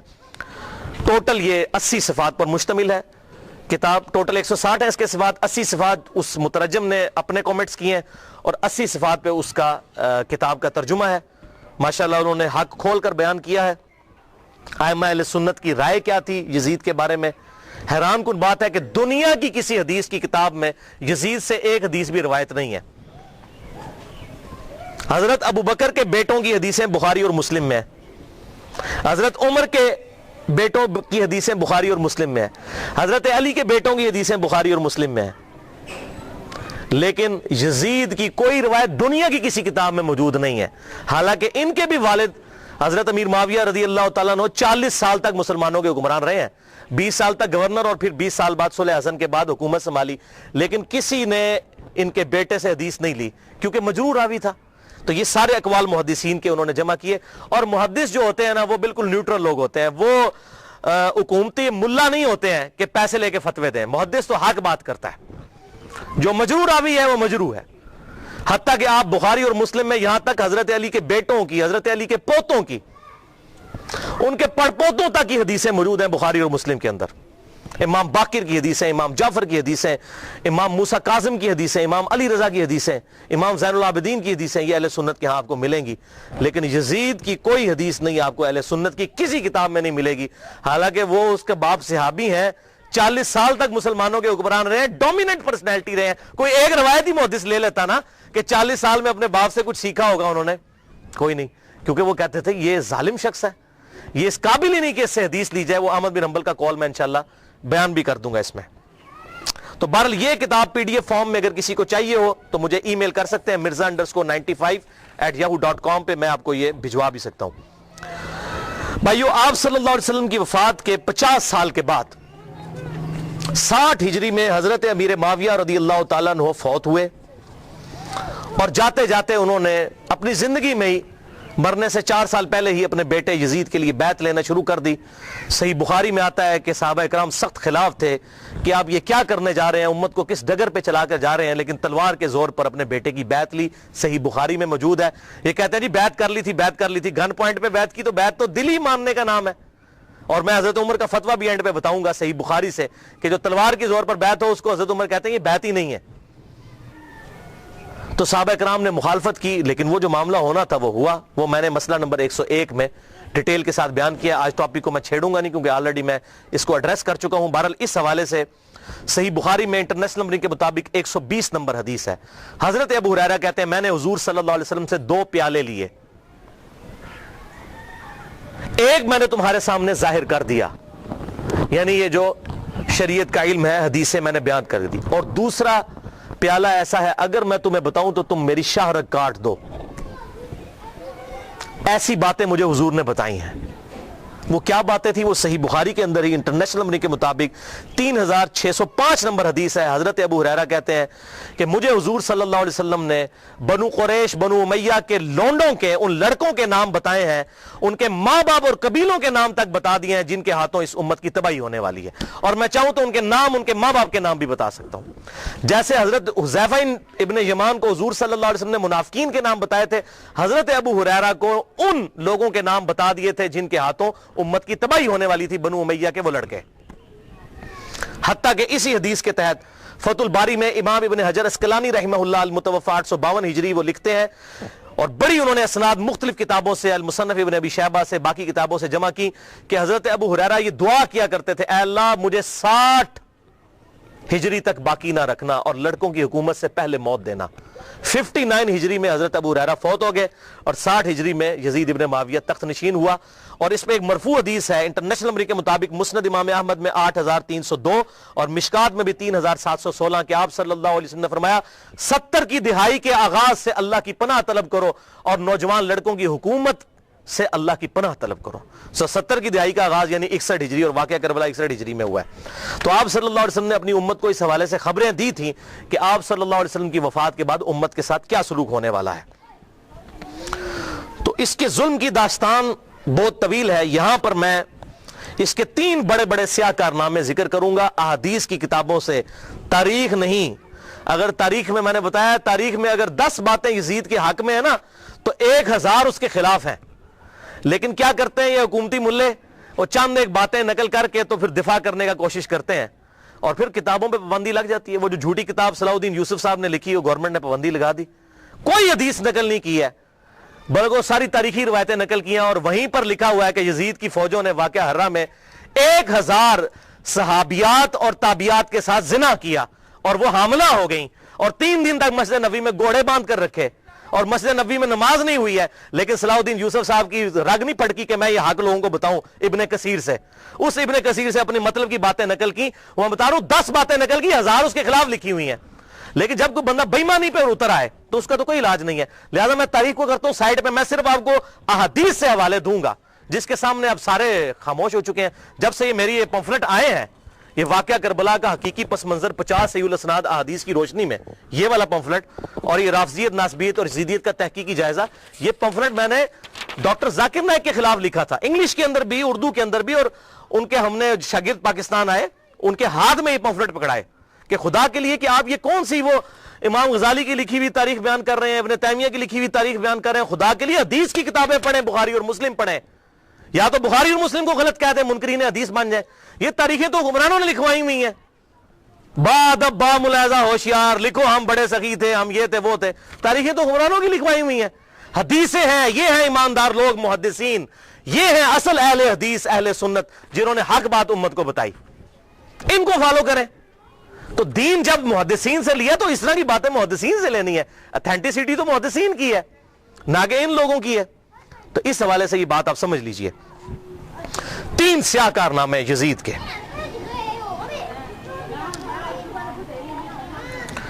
پہلا سیاہ کارنامہ 61 ہجری میں آپ صلی اللہ علیہ وسلم کی وفات کے بعد 50 سال کے بعد عبید اللہ ابن زیاد کو گورنر لگا کر اس کے ذریعے سیدنا حسین ابن علی رضی اللہ تعالی عنہ کو شہید کروایا. 18 اہل بیت میں سے اور 54 لوگ دوسرے شہید ہوئے واقعہ کربلا کے دوران. ٹوٹل 72 لوگ. اور اس کا ذکر صحیح بخاری میں انٹرنیشنل نمبر کے مطابق 3748 نمبر حدیث میں موجود ہے, اور صحیح مسلم میں 6309 نمبر حدیث کے اندر بھی موجود ہے کہ جب حضرت حسین کے قتل کے بعد حضرت امام زین العابدین علی ابن حسین رحمہ اللہ تعالی جب مدینہ شریف آئے تو ان کے ہاتھ میں حضور کی تلوار تھی جو حضرت علی کے پاس تھی، اس کے بعد مولا حسین کے بعد تھی، مولا حسین کے بعد زین العابدین کے پاس آئی۔ صحیح مسلم 6309۔ تو مسور بن مخرمہ رضی اللہ تعالیٰ عنہ حاضر خدمت ہوئے اور انہوں نے کہا کہ اے نبی کے بیٹے، یہ تلوار آپ میرے حوالے کر دیں ورنہ یہ کہیں بنو امیہ کے ظالم لوگ آپ سے چھین نہ لیں، اور میں اپنی جان سے بڑھ کر اس کی حفاظت کروں گا۔ تو یہ صحیح مسلم میں موجود ہے۔ لوگ کہتے ہیں نہیں پتہ نہیں حسین قتل بھی ہوا تھا کہ نہیں، ٹھیک ہے، آپ لوگوں نے یہ باتیں کرنا شروع کر دی ہیں۔ تو بھئی جھوٹ کے تو کوئی پاؤں نہیں ہوتے ہیں۔ جب لوگوں نے یہ جرت کی جی وہ صحابہ وہ بغلوں میں بت رکھ کے آتے تھے اس لیے رفع یدین ہوتا تھا، حالانکہ اہل سنت اور اہل تشیع کا رفع الیدین پہ اجماع ہے، سوائے حنفیوں کے پوری امت متفق ہے کہ آپ صلی اللہ علیہ وسلم رکوع میں جاتے وقت رکوع سے اٹھتے وقت رفع الیدین کرتے تھے۔ لیکن جب کوئی بندہ بے ایمانی پر اترا ہے تو اس کا تو کوئی علاج ہی نہیں ہے، وہ کہے گا جی بت رکھ کے آتے تھے، اے بھی ہوئی یہ بت رکھ کے آتے تھے۔ بھائی صحیح مسلم میں موجود ہے، صحیح بخاری میں واقعہ کربلا کا ذکر موجود ہے۔ دوسرا سیاہ کارنامہ،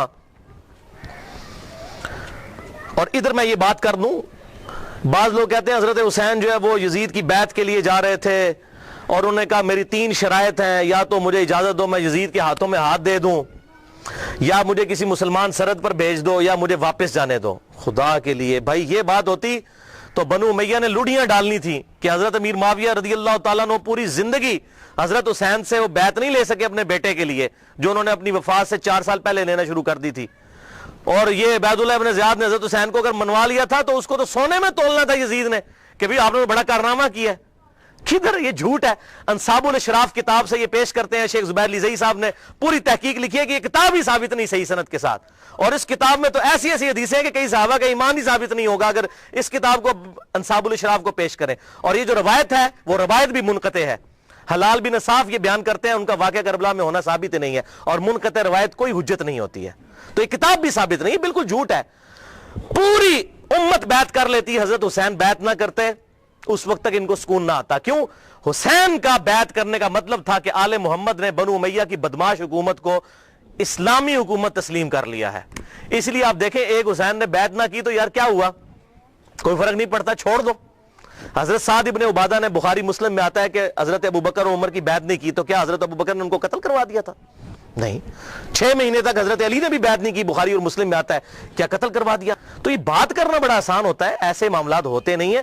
حق بات وہی ہے جو کتابوں کے اندر لکھی ہے، باقی لوگ جتنی باتیں کرتے ہیں وہ سب جھوٹی کہانیاں ہوتی ہیں۔ تو یہ دوسرا سیاہ کارنامہ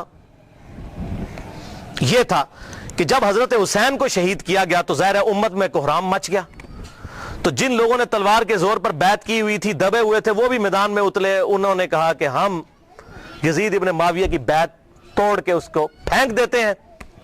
سب سے پہلے اہل مدینہ نے بغاوت کی، اور صحیح مسلم میں کتاب الامارہ چیپٹر میں موجود ہے یہ چیز، امارت کے بیان والے چیپٹر میں صحیح مسلم کے اندر۔ اور جب بیعت توڑی تو ظاہر ہے کہ پھر یزید کو غصہ آیا، اس نے پھر فوج اپنی بھجوائی اور اس نے اہل مدینہ کے اوپر جو ہے وہ چڑھائی کر دی۔ 3 دن تک مدینہ تو رسول کو حلال ٹھہرا لیا کہ وہ حضرت عثمان غنی رضی اللہ تعالیٰ عنہ جنہوں نے شہادت گوارا کر لی لیکن مدینے میں اپنے دفاع میں تلوار نہیں اٹھنے دی کہ مدینہ تو رسول میں میری وجہ سے خون نہ گرے، اس یزید ظالم شخص نے مدینے پر حملہ کروایا اور قتل عام مسلمانوں کا کروایا۔ صحیح بخاری میں کتنی حدیثیں میں ان کے حوالے دے دیتا ہوں۔ صحیح بخاری میں 2604، 2959، 4024، 4906، یہ صحیح بخاری میں ہے۔ صحابہ کا قتل عام کروایا۔ یہ کہتے ہیں صحابہ کے گستاخ، اور جنہاں دے چمچے ہونا سب تو بڑے گستاخ او جے صحابہ دے جنہاں نے صحابہ نو قتل کیتا جے۔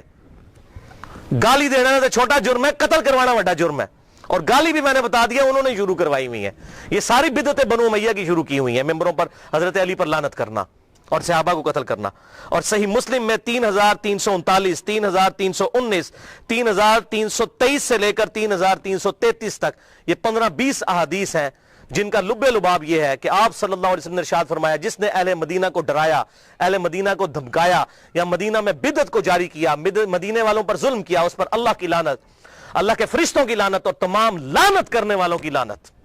کہتے ہیں یزید پر لعنت نہ کریں، ہم کسی کلمہ گو اہل قبلہ کے اوپر لعنت کے قائل نہیں ہیں۔ آپ صلی اللہ علیہ وسلم نے ہمیں منع کیا ہے لیکن اس کا یہ مطلب نہیں کہ وہ لعنت کا اہل نہیں ہے، لعنت خود بخود ہو جائے گی۔ قرآن میں آیا لعنت اللہ علی الکاذبین، جھوٹوں پر اللہ کی لعنت۔ آپ میرے سامنے واضح جھوٹ بولیں، میں آپ کو لعنتی پھر بھی نہیں کہہ سکتا، حالانکہ آپ لعنت کے مستحق ہو رہے ہوں گے جھوٹ بول کے، خود بخود مستحق ہوں گے لعنت کے۔ اسی طریقے سے سورہ محمد کی آیت نمبر 22 اور 23 میں آتا ہے جو لوگ فساد فی الارض کرتے ہیں، زمین میں قتل ناحق کرتے ہیں، ان پر اللہ تعالیٰ کی لعنت ہوتی ہے۔ تو قرآن میں لعنت آئی ہے ظالموں کے اوپر، تو ہمیں تو بھیجنے کی ضرورت ہی نہیں، خود بخود جسے فٹ اسے گفٹ، جو ایسا کام کرے گا وہ خود لعنت کا مستحق ہو جائے گا۔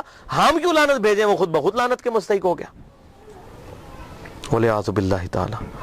اور اسی واقعہ، اس کو واقعہ حرہ کہتے ہیں، جس میں اہل مدینہ کو لوٹا گیا، اور یہاں تک کہ حافظ ابن کثیر جو آخری درجے تک اہل شام کا دفاع کرتے ہیں، لیکن یہاں پر وہ بھی تڑپ اٹھے اور انہوں نے کہا کہ یہ یزید نے جو ظلم ڈھایا، 1000 صحابیات اور تابعیات بغیر شادی کے حاملہ ٹھہریں، زنا کیا یزید کی فوجوں نے، 3 دن تک مسجد نبوی میں گھوڑے باندھے وہاں پر پیشاب کرتے رہے اور مسجد نبوی میں نماز نہیں ہوئی۔ اور حتیٰ کہ پھر حافظ ابن کثیر تڑپ اٹھے جب مختار سقفی نے 22,000 قاتلین حسین کو ایک ایک لسٹ بنا کر قتل کیا، تو ابن کثیر کہتے ہیں کہ اس نے مسلمانوں کے دل ٹھنڈے کر دیے۔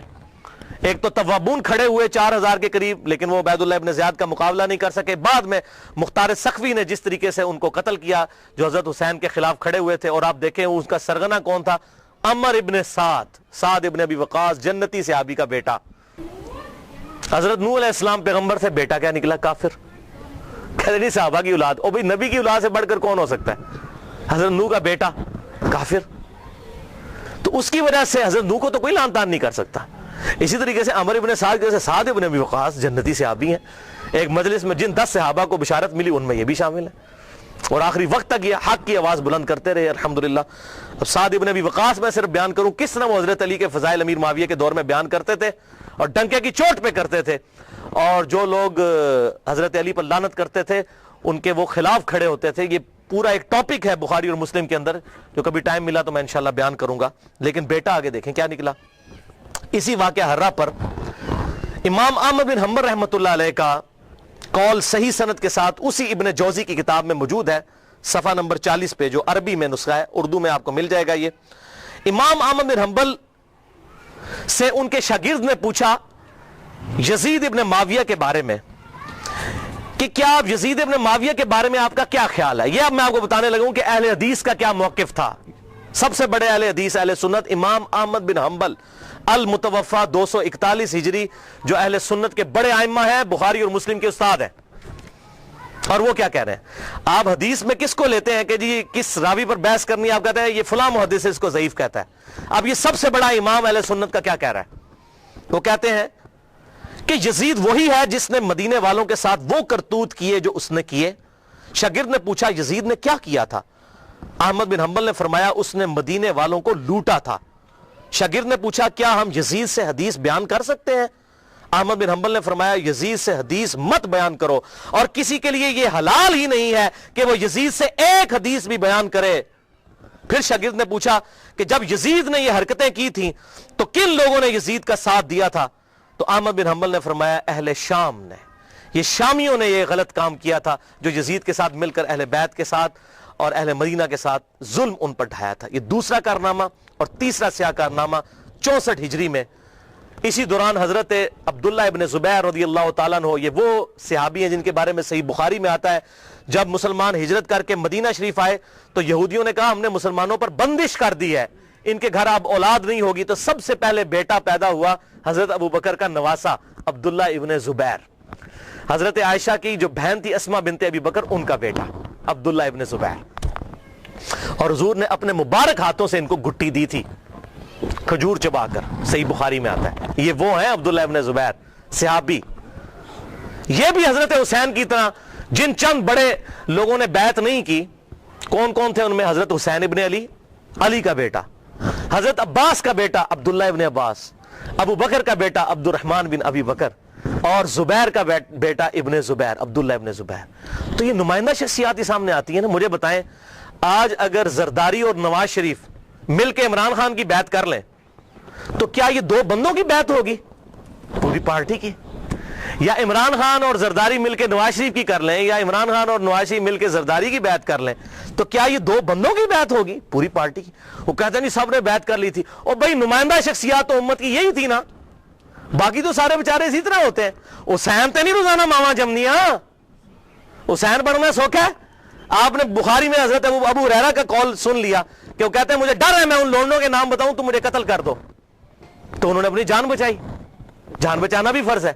لیکن اعلیٰ ترین درجہ یہ ہے جو صحیح مسلم میں حدیث ہے، انٹرنیشنل نمبر کے مطابق 177 نمبر حدیث صحیح مسلم کتاب الایمان میں، کہ برائی جب دیکھو تو ہاتھ سے روکو، ہاتھ سے نہیں روک سکتے زبان سے، نہیں تو کم از کم دل میں برا جانو، لیکن ذالک اضعف الایمان، یہ ایمان کا سب سے لوئسٹ درجہ ہے۔ تو حضرت حسین لوئسٹ درجے پر تو نہیں تھے بھائی، جس کے جینز پروفٹ کے جینز ہوں، جس کا بلڈ اور خون نبی کا خون ہو، وہ لوئسٹ درجے پر ایمان رکھے گا؟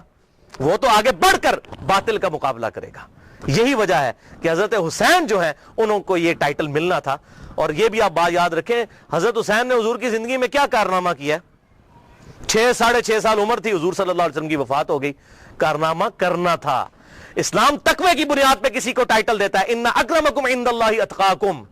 حضرت حسین نے کون سا کارنامہ کیا تھا؟ کارنامہ بھائی کرنا تھا۔ جنتی نوجوانوں کا ٹائٹل اس لیے ملا کہ انہوں نے وہ کام کرنا تھا کہ جب امت سو چکی ہوئی تھی انہوں نے امت کو جگایا، اور ایسی بھی امت جاگی کہ آج تک جب بھی کہیں پر ظلم ہوتا ہے حسین کی مثال پیش کی جاتی ہے۔ لوگ کہتے ہیں کیا ہوا جی، حسین کے ساتھ بھی تو 72 لوگ تھے نا، اگر ہم تھوڑے ہیں۔ سورہ نحل میں آیا کہ ابراہیم علیہ السلام اکیلے ہی پوری امت تھے۔ حق تھوڑا ہو، حق حق ہے، باطل باطل ہے، چاہے وہ کثرت میں کتنا ہی زیادہ ہو، ٹھیک ہے؟ تو یہ بات آپ سمجھیے اس حوالے سے۔ تو عبداللہ ابن زبیر نے بھی بغاوت کی، انہوں نے حجاز، مکہ، مدینہ اور پورے ایریے پر انہوں نے اپنی خلافت قائم کر لی، اور یزید صرف شام تک رہ گیا۔ تو پھر یزید نے عبداللہ ابن زبیر رضی اللہ تعالیٰ عنہ کو قتل کرنے کے لیے اور ان کی حکومت کو ختم کرنے کے لیے جو خلافت تھی، اپنے گورنروں کو بھیجا، سپہ سالاروں کو بھیجا۔ 64 ہجری کا یہ واقعہ ہے، اور یہ صحیح مسلم میں انٹرنیشنل نمبر کے مطابق 3245، صحیح مسلم 3245 نمبر حدیث ہے کہ ابن زبیر پر جب حملہ کیا اس دوران خانہ کعبہ کو منجنیق سے پتھراؤ کیا گیا، غلاف کعبہ بھی جل گیا۔ 3245 صحیح مسلم۔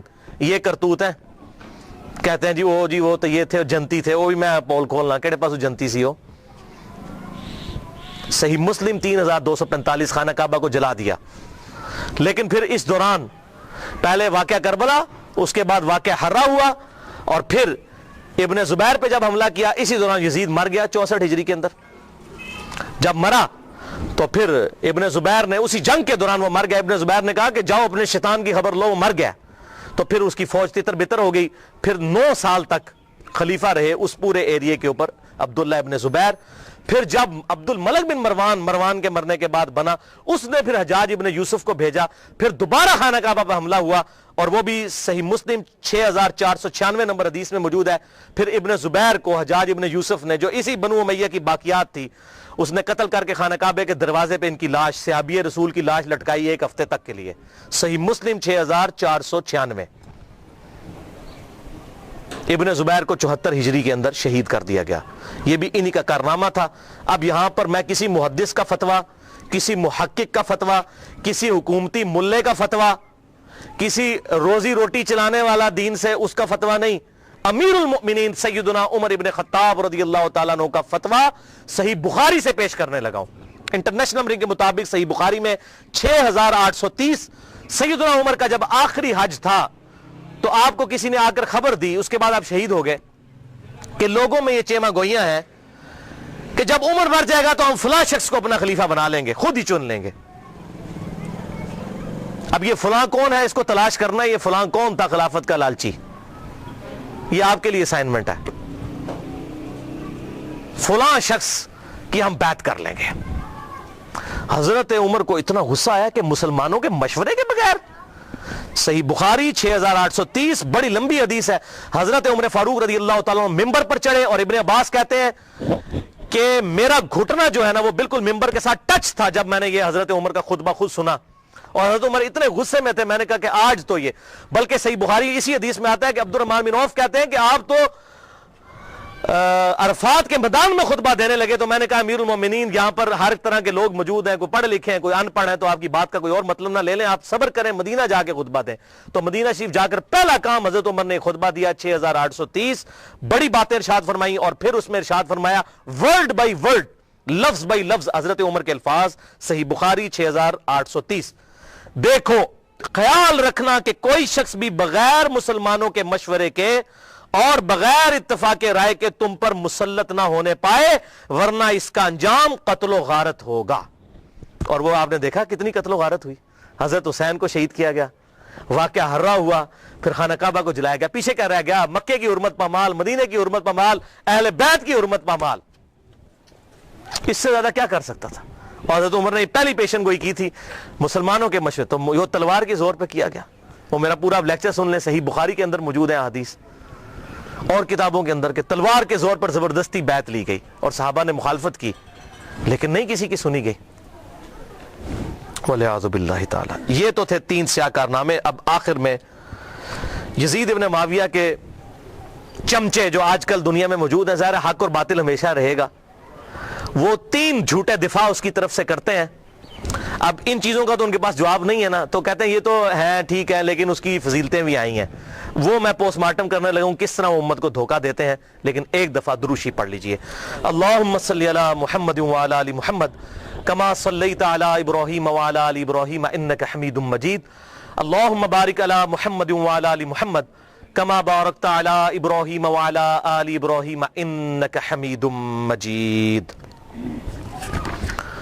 پہلا جھوٹا دفاع، وہ جی قسطنطینیہ، یہ عربی میں قسطنطینیہ ہے، اردو میں ہم قسطنطنیہ کہتے ہیں، اس کی بشارت یزید پر فٹ ہوتی ہے کہ جو پہلا لشکر قسطنطنیہ پہ حملہ کرے گا تو وہ بخشے جائیں گے۔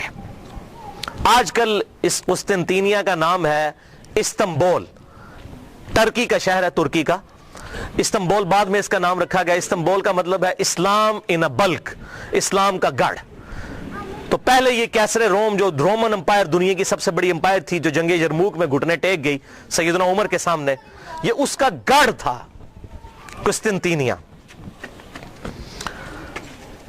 اب وہ حدیث سن لیں کس طریقے سے یہ دھوکہ دیتے ہیں۔ صحیح بخاری میں انٹرنیشنل نمبر کے مطابق 2924 نمبر حدیث ہے کہ آپ صلی اللہ علیہ وسلم نے ارشاد فرمایا، میری امت کا پہلا لشکر جو کیسر روم کے شہر پر جنگ کے لیے جائے گا، اللہ نے ان کی مغفرت کر دی ہے۔ صحیح بخاری 2924۔ اس میں قسطنطینیہ کا ذکر ہی کہیں موجود نہیں ہے، کیسر روم کا شہر۔ اور حضور صلی اللہ علیہ وسلم کے زمانے میں کیسر روم کا شہر جو تھا حمص تھا۔ اگر اس شہر کو مانا جائے تو ابو عبیدہ ابن جرح حضرت عمر فاروق رضی اللہ تعالیٰ عنہ کے دور میں انہوں نے حمص کے اوپر حملہ کیا تھا۔ وہ یہ بشارت ان کے لیے ہے۔ یزید کی پیدائش سے بھی 20 سال پہلے کی بات، 15-20 سال پہلے کی۔ لیکن وہ کہتے ہیں نہیں جی حمص پہ حملہ کرنے سے پہلے کیسر روم وہاں سے بھاگ کے قسطنطنیہ میں چلا گیا تھا۔ ٹھیک ہے، اسی تو پیچھے نسنے جناب، تو ہم چھڑ دے نہیں، چور نو گھر تک پہنچا کے آوانگے۔ تو اس لیے یہ ابو عبیدہ بن جرح کے لیے بشارت نہیں ہے، کیونکہ ابو عبیدہ بن جرح نے جب حملہ کیا تو وہ پہلے ہی کیسے روم اپنا دارالخلافہ چھوڑ کے قسطنطنیہ میں چلا گیا تھا۔ چلو the for the sake of argument agree. تو اس میں ہے کہ امت کا پہلا لشکر جو قسطنطنیہ پہ حملہ کرے گا۔ اگر میں آپ کو کہوں کہ انڈیا اور پاکستان کی پہلی جنگ 1997 میں کارگل کی ہوئی ہے تو آپ مان لیں گے؟ نہیں، آپ کہیں گے جناب عقل کے ناخن لیں، 97 میں جنگ ضرور ہوئی تھی لیکن پہلی نہیں تھی۔ پہلی 1948 میں ہوئی، دوسری 1965 میں ہوئی، تیسری 1971 میں ہوئی، چوتھی کارگل میں ہوئی 1997 میں۔ اور اگر پاکستان اور انڈیا کی پہلی جنگ کی میں بات کر رہا ہوں تو آپ کو پتا ہوگا اس سے مراد 1948 ہے۔ 1997 اگر لیں گے تو میں کہوں گا آپ اپنے دماغ کا علاج کروائیں۔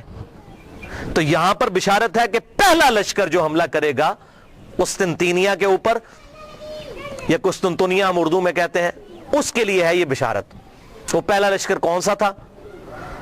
اب اسی بخاری کی حدیث کے اندر آگے ایک اور حدیث آتی ہے صحیح بخاری کی، میں بعد میں بیان کرتا ہوں۔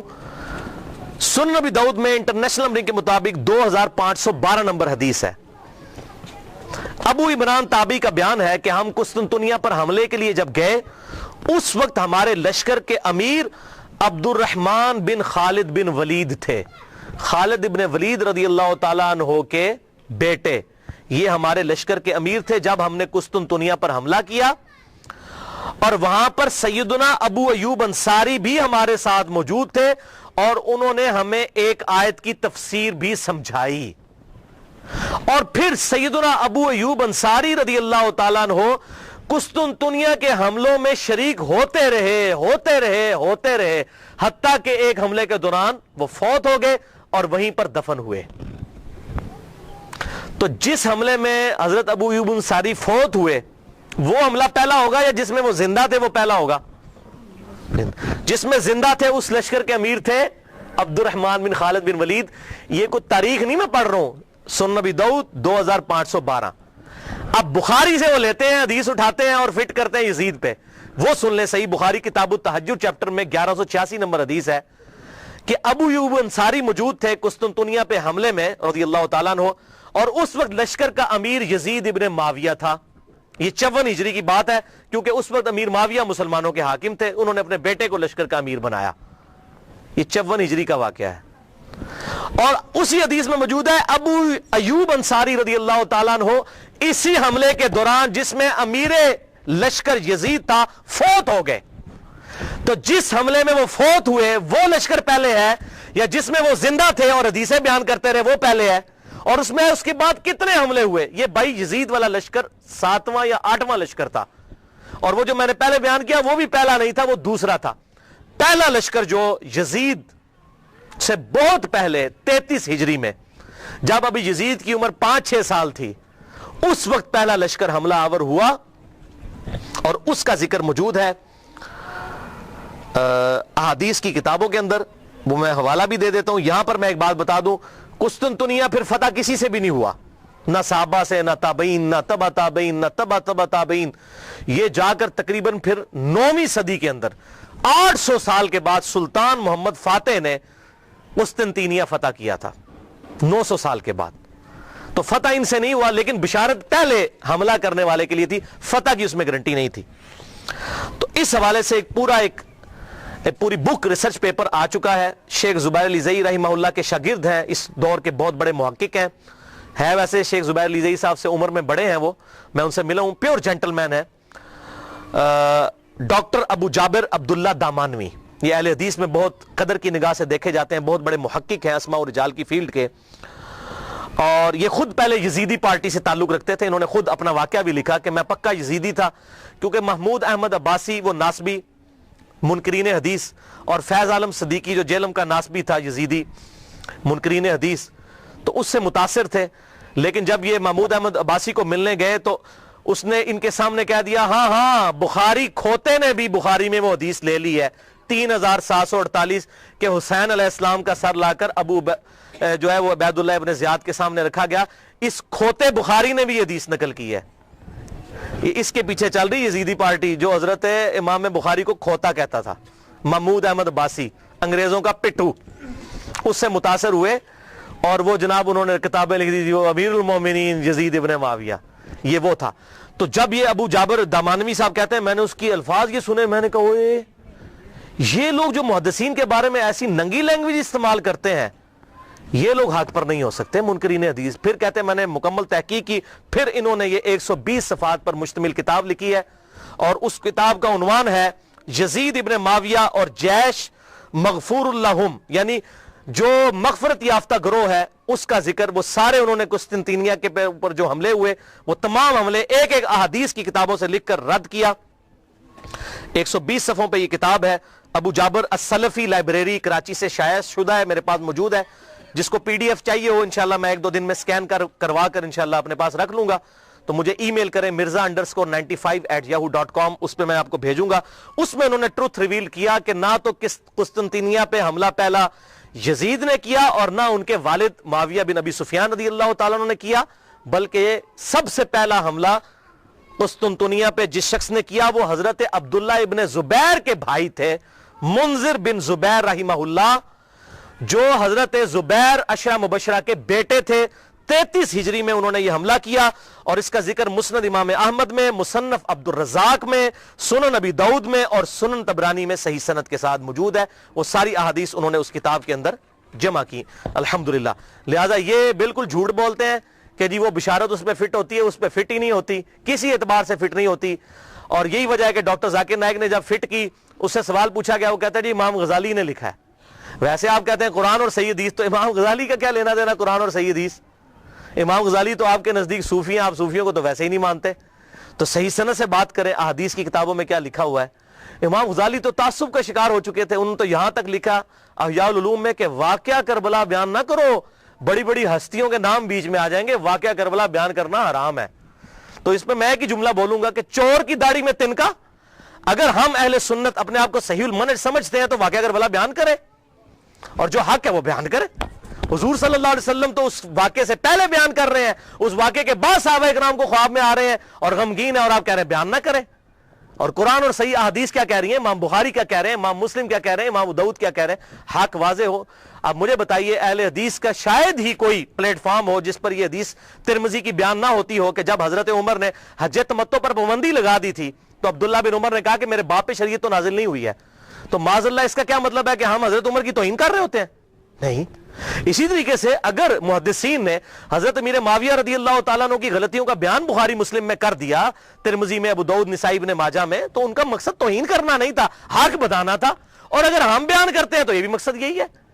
احترام اپنی جگہ رہے گا، لعنت نہیں کریں گے۔ غلطی غلطی ہے، غلطی کو غلطی کہنا یہ حق اور باطل میں تمیز کے لیے ضروری ہے، ورنہ تو دین کا جنازہ نکل جائے گا۔ حضرت آدم علیہ السلام کی اللہ نے 7 دفعہ غلطی بیان کی، کیا ان کی توہین کی؟ نہیں، بلکہ اس لیے سورہ اعراف میں اے اولاد آدم دیکھنا تمہارے باپ کو جس طرح ورگلا دیا تھا شیطان نے ماں باپ کو، تمہیں ورگلانا دے، اس لیے ہم قصہ آدم اور ابلیس بیان کرتے ہیں۔ اسی طریقے سے اگر خلافت کا نظام قائم ہونا ہے اور امام محمد مہدی رضی اللہ تعالیٰ عنہ کی خلافت کو لبیک کہنا ہے مسلمانوں نے، تو اس کے لیے یہ سارے حقائق پتہ ہونے چاہیے۔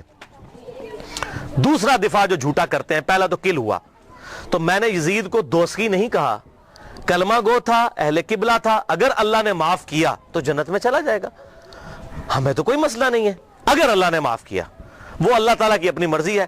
ایک گناہ کے بارے میں اللہ تعالیٰ نے واضح کہا ان اللہ لا یغفر ان یشرک بہ ویغفر ما دون ذلک لمن یشاء، اوپن لائسنس نہیں، اللہ شرک کو معاف نہیں کرے گا، اس کے علاوہ جو گناہ چاہے گا معاف کر دے گا، لیکن جس کے لیے چاہے گا، اگر اللہ چاہے تو معاف نہ بھی کرے، یہ اللہ کی اپنی مرضی ہے، آپ اوپن لائسنس کسی کو نہیں دے سکتے۔ لمن یشاء، جس کے لیے چاہے گا، اللہ کو دعا سے منوا نہیں سکتا، سیدھی سی بات ہے۔ دوسرا جھوٹا دفاع کرتے ہیں، وہ جی بخاری میں حدیث ہے 7222 کہ میری امت میں آپ صلی اللہ علیہ وسلم نے فرمایا کہ 12 خلیفوں تک اسلام غالب رہے گا اور وہ سب کے سب قریش سے ہوں گے۔ وہ کہتے ہیں جی 12 خلیفے گنے آپ، تو اس میں یزید بھی آ جاتا ہے۔ کہتے ہیں دیکھیں جی پہلا خلیفہ حضرت ابو بکر، پھر عمر، عثمان، علی، حسن ابن علی، یزید، اس کے بعد معاویہ بن ابی سفیان، پھر یزید ابن معاویہ 7ویں نمبر پہ آ جاتا ہے۔ پھر گنتے گنتے کرتے پھر مصیبت ان کے لیے کھڑی ہو جاتی ہے کہ عمر بن عبدالعزیز تک پہنچتے ہوئے 14 ہو جاتی ہے گنتی، عمر بن عبدالعزیز کو نکالنا پڑ جاتا ہے، جن کی خلافت کو پوری امت مانتی ہے لا منہاج النبوہ، پھر 12 کدھر جائیں گے، تو پریشان ہو جاتے ہیں اور حدیث کی انٹرپریٹیشن غلط کرتے ہیں۔ یہ بخاری میں تو ایک طرق ہے نا، صحیح مسلم میں اس کے 8 طرق امام مسلم لے کر آئے ہیں اور ٹروتھ ریویل کر دیا، یہ 12 خلیفوں سے مراد کون سے خلیفے ہیں۔ صحیح مسلم میں انٹرنیشنل نمبر کے مطابق 4705 سے لے کر 4712 تک، قربان جاؤں امام مسلم کے 8 طرق لکھے تاکہ یہ 12 خلیفوں والی، یہ جو اہل تشیع جو ہے 12 امام والا مسئلہ اسے نکالتے ہیں، یہ 12 خلیفوں، بھائی 12 امام والا بھی چکر کوئی نہیں ہے، وہ خلیفے بھی یہ والے نہیں ہیں، ان خلیفوں سے مراد کون ہے وہ سن لیں۔ صحیح مسلم انٹرنیشنل نمبر کے مطابق 4711، آپ صلی اللہ علیہ وسلم نے فرمایا یہ دین قیامت تک قائم رہے گا اور ان پر 12 خلیفے ہوں گے، قیامت تک 12 خلیفے ہوں گے، وہ پہلے میرے دور میں 12 پورے نہیں ہو جانے، قیامت تک دین رہے گا قائم اور ان پر 12 خلیفے آئیں گے اور وہ سب قریش سے ہوں گے، یعنی ایسے 12 خلیفے ہوں گے جن کی پٹ حکومت جو ہے علی منہاج النبوہ ہوگی، وہ 12 خلیفے ہوں گے اور قیامت تک پوری ہونی ہے گنتی۔ اچھا ان میں سے 7 تو کنفرم ہے جس پہ اہل سنت اور اہل تشیع کا اجماع ہے، ایون امام ابن تیمیہ جیسی شخصیت بھی منہاج السنہ میں لکھتے ہیں کہ ہم نہ تو حضرت امیر معاویہ رضی اللہ تعالیٰ عنہ کو خلیفہ راشد مانتے ہیں، نہ ان کے بیٹے کو. یہ اسلام کے بادشاہ تھے، خلیفہ نہیں تھے. خلافت راشدہ وہ کہتے ہیں ہمارے خلیفہ 5 ہیں، ابو بکر، عمر، عثمان، علی اور حسن ابن علی. یہ امام ابن تیمیہ لکھ رہے ہیں. اور یہ یاد رکھیے گا حسن ابن علی کو حضرت علی نے نہیں نامزد کیا. سنن طبرانی میں بڑی ڈیٹیل حدیث موجود ہے. جب ان کی وفات کا وقت قریب آیا، زخم لگنے کے بعد بھی 1 ہفتہ زندہ رہے، انہوں نے کہا میں اپنا خلیفہ کسی کو نامزد نہیں کروں گا. رسول اللہ نے اپنا خلیفہ کسی کو نامزد نہیں کیا تھا، میں بھی نہیں کروں گا، تم خود چنو گے. یہ تو ابن عباس اور باقی صحاب نے مل کے حضرت حسن کو خلیفہ چنا تھا. لہذا یہ بات یاد رکھیے گا، حضرت حسن ابن علی کو حضرت علی نے اپنا جانشین نہیں بنایا. وہ کیسے بنا سکتے تھے؟ حضور کی تربیت یافتہ تھے الحمدللہ. اور یہ بات میں نے اہل سنت اہل تشیع دونوں علماء سے کنفرم کی ہے. اہل تشیع کے ہاں بھی کوئی روایت نہیں ہے کہ حضرت حسن ابن علی کو حضرت علی نے اپنے بعد خلیفہ نامزد کیا ہو. اور ان کے ہاں بھی یہی بات ملتی ہے جو طبرانی کے اندر موجود ہے. میں امت کے اوپر چھوڑتا ہوں، امت خود سلیکٹ کرے گی اپنا خلیفہ. تلوار کی دھونس پہ نہیں ہو سکتا، میرے ریگارڈ کی وجہ سے نہیں ہو سکتا. بہرحال ان کو تو حضور نے خود ہی کہہ دیا میرا بیٹا سید ہے. یہ صحیح بخاری کے اندر اس میرے بیٹے حسن کی وجہ سے مسلمانوں کے 2 گروہوں میں صلح ہو جائے گی. ان کو تو حضور خود سید اور سردار کہہ گئے اور کہا اس کی وجہ سے صلح ہوگی، یہ قربانی کرے گا. اور وہی ہوا بعد میں حضرت علی کی شہادت کے 6 مہینے کے بعد. اور اسی کو امام ابن تیمیہ نے لکھا کہ حضور صلی اللہ علیہ وسلم نے فرمایا تھا خلافت 30 سال تک رہے گی. وہ 30 سال ربیع الاول 41 ہجری میں پورے ہوئے جب حسن ابن علی نے خلافت امیر معاویہ کے حوالے کی. اور اس کی ریزن کیا تھی، صلح حسن کیوں ہوئی، وہ میرا مسئلہ نمبر 101 دیکھ لیں، آپ کو حقائق کھل کر سامنے آ جائیں گے کہ یہ حضرت حسن ابن علی نے کیوں کام کیا، تاکہ حق لوگوں کے سامنے واضح ہو جائے. 20 سال کا دور دیکھیں پھر پتہ چل جائے گا اصل مسئلہ کیا تھا. اور حضرت حسین کی قربانی رائے گاں جاتی اگر حضرت حسن صلح کر کے حضرت امیر معاویہ رضی اللہ تعالیٰ کی انٹینشنز کو لوگوں کے سامنے نہ کرتے. یہ بات یاد رکھیے گا، یہ میں نے اس لیکچر میں بتایا. بہرحال تو امام نے تیمیہ نے بھی کہا کہ یہ خلیفہ جو ہیں یہ 5 متفق علیہ. تو ٹوٹل 7 پہ آج تک امت متفق ہے، اہل سنت اور اہل تشیع. پہلے خلیفہ ابو بکر، دوسرے عمر، تیسرے عثمان، چوتھے علی، 5ویں حسن ابن علی. 5 ہو گئے جی. اور چھٹے خلیفہ عمر بن عبد العزیز. یہ 6 ہیں علی منہاج النبوہ. اور 12ویں خلیفہ امام محمد مہدی، جن کے بارے میں اہل سنت اور اہل تشیع کے ہاں کامن احادیث موجود ہے. سنن نبی داؤد میں پورا چیپٹر ہے، مسند امام احمد کے اندر پورا چیپٹر موجود ہے کہ اس وقت تک قیامت قائم نہیں ہوگی جب تک کہ میری بیٹی فاطمہ کی اولاد میں سے میرے ہی نام پر محمد بن عبداللہ، جس کے باپ کا نام میرے باپ کے نام پر ہوگا، جس کی ماں کا نام میرے ماں کے نام پر ہوگا، جب تک وہ شخص نہ پیدا ہو جائے جو پوری دنیا کو انصاف سے بھر دے گا، اس وقت تک قیامت قائم نہیں ہوگی. کیونکہ اللہ تعالیٰ کا وعدہ ہے هو الذی ارسل رسولہ بالہدی ودین الحق لِيُظْهِرَهُ عَلَى الدِّينِ كُلِّهِ وَلَوْ كَرِهَ الْكَافِرُونَ وَلَوْ كَرِهَ الْمُشْرِكُونَ. وہی اللہ ہے جس نے اپنے محبوب صلی اللہ علیہ وسلم کو دین حق الہدا یعنی قرآن اور دین حق کے ساتھ مبعوث کیا تاکہ سارے ادیان پر غالب کر دے. اور یہ غلبہ قرب قیامت میں امام محمد مہدی کے ذریعے ہونا ہے. حضور کی بشارتیں موجود ہیں، وہ ہوں گے 12ویں خلیفہ. تو 7 کنفرم ہے. اس دوران وقتاً فوقتاً اچھے خلیفہ آئیں گے. تو یہ قیامت تک کا ذکر ہے. لہٰذا اس حوالے سے جو لوگ ڈیفینڈ کرنے کی کوشش کرتے ہیں، کبھی حضرت معاویہ کو بیچ میں شامل کرتے ہیں، ایسا معاملہ ہے نہیں ہے. خود سارے اہل سنت لکھتے گئے کہ حضرت امیر معاویہ رضی اللہ تعالیٰ عنہ اسلام کے خلیفہ راشد نہیں ہیں، بلکہ خلافت راشدہ ابو بکر، عمر، عثمان و علی اور حسن ابن علی وہ 30 سال مکمل ہوئے. وہ انشاءاللہ آگے حدیث آ بھی جائے گی. اور یہ ساری بحث شیخ البانی رحمہ اللہ نے سلسلہ احادیث صحیحہ میں انٹرنیشنل نمبر کے مطابق 459 نمبر حدیث کے تحت بھی کی ہے. اب تیسرا اور آخری جھوٹا دفاع جو آج کل مارکیٹ میں آیا ہے تازہ، اور یہ آخری ان کے پاس حربہ تھا، میں نے کہا اس کو بھی میں انشاءاللہ کلیئر کر دوں. وہ ایک حدیث پیش کرتے ہیں المعجم الکبیر طبرانی سے، جلد 11 صفحہ 88، انٹرنیشنل نمبر کے مطابق 11138. سلسلہ احادیث صحیحہ میں شیخ البانی 3270 نمبر حدیث یہ لے کر آئے اور 459 نمبر حدیث کے تحت بھی یہ ساری بحث کی. اور اسی کو بنیاد بنا کر کچھ لوگوں نے میرے پمفلٹ کا جواب دینے کی کوشش کی، حالانکہ یہ 50 حدیثوں میں سے ایک حدیث کو بھی ایڈریس نہیں کیا. سوال گندم، جواب چنا. اور اس کو لے کر اور وہ جب 50 حدیثوں کی بات کرتے ہیں کہتے ہیں جی ہمارے پاس ان حدیثوں کے جواب نہیں ہے، اللہ کے سپرد معاملہ. تو اللہ کے سپرد ہے تو آپ جگہ جگہ کیوں یزید کو جنت کی بشارتیں جھوٹی دیتے جا رہے ہیں؟ ہمیں کہتے ہیں آپ نے کیوں چھیڑا. میں آپ کو قسم اٹھا کے کہتا ہوں, جب تک ڈاکٹر ذاکر نائک نے یہ مسئلہ نہیں اٹھایا تھا, مجھے تو اس مسئلے کی کوئی تحقیق بھی نہیں تھی, میں نے بعد میں تحقیق کی. مسئلہ انہوں نے اٹھایا, ہم تو جواب دے رہے ہیں. چوتیاں ہمارے سر پہ مارتے ہیں, رونے پہ بھی پابندی ڈالتے ہیں کہ یہ مسئلے کیوں اٹھاتے ہیں. مسئلے تو آپ نے اٹھایا, اگر نہ آپ اٹھاتے اور امت کے اجماع کو نہ توڑنے کی کوشش کرتے, ہم کبھی بھی جواب نہ دیتے. تو یہ طبرانی کا میں نے حوالہ دیا, اور اس سے حدیث پیش کرتے ہیں کہ آپ صلی اللہ علیہ وسلم نے فرمایا, یہ بڑی کھینچ تان کے حسن درجے تک انہوں نے پہنچائی ہے. میں ابھی اس کی تحقیق کروں گا کہ یہ حسن درجے میں پہنچتی بھی ہے کہ نہیں. چلے میں اس کو for the sake of argument تسلیم بھی کر دیتا ہوں, کیونکہ اس میں ابن شہاب آتا ہے اور وہ مدلس ہے, ان سے روایت کر رہا ہے. اب یہ ابن شہاب اگر زوری ہے تو پکا مدلس ہے, اور یہ روایت ضعیف ہے.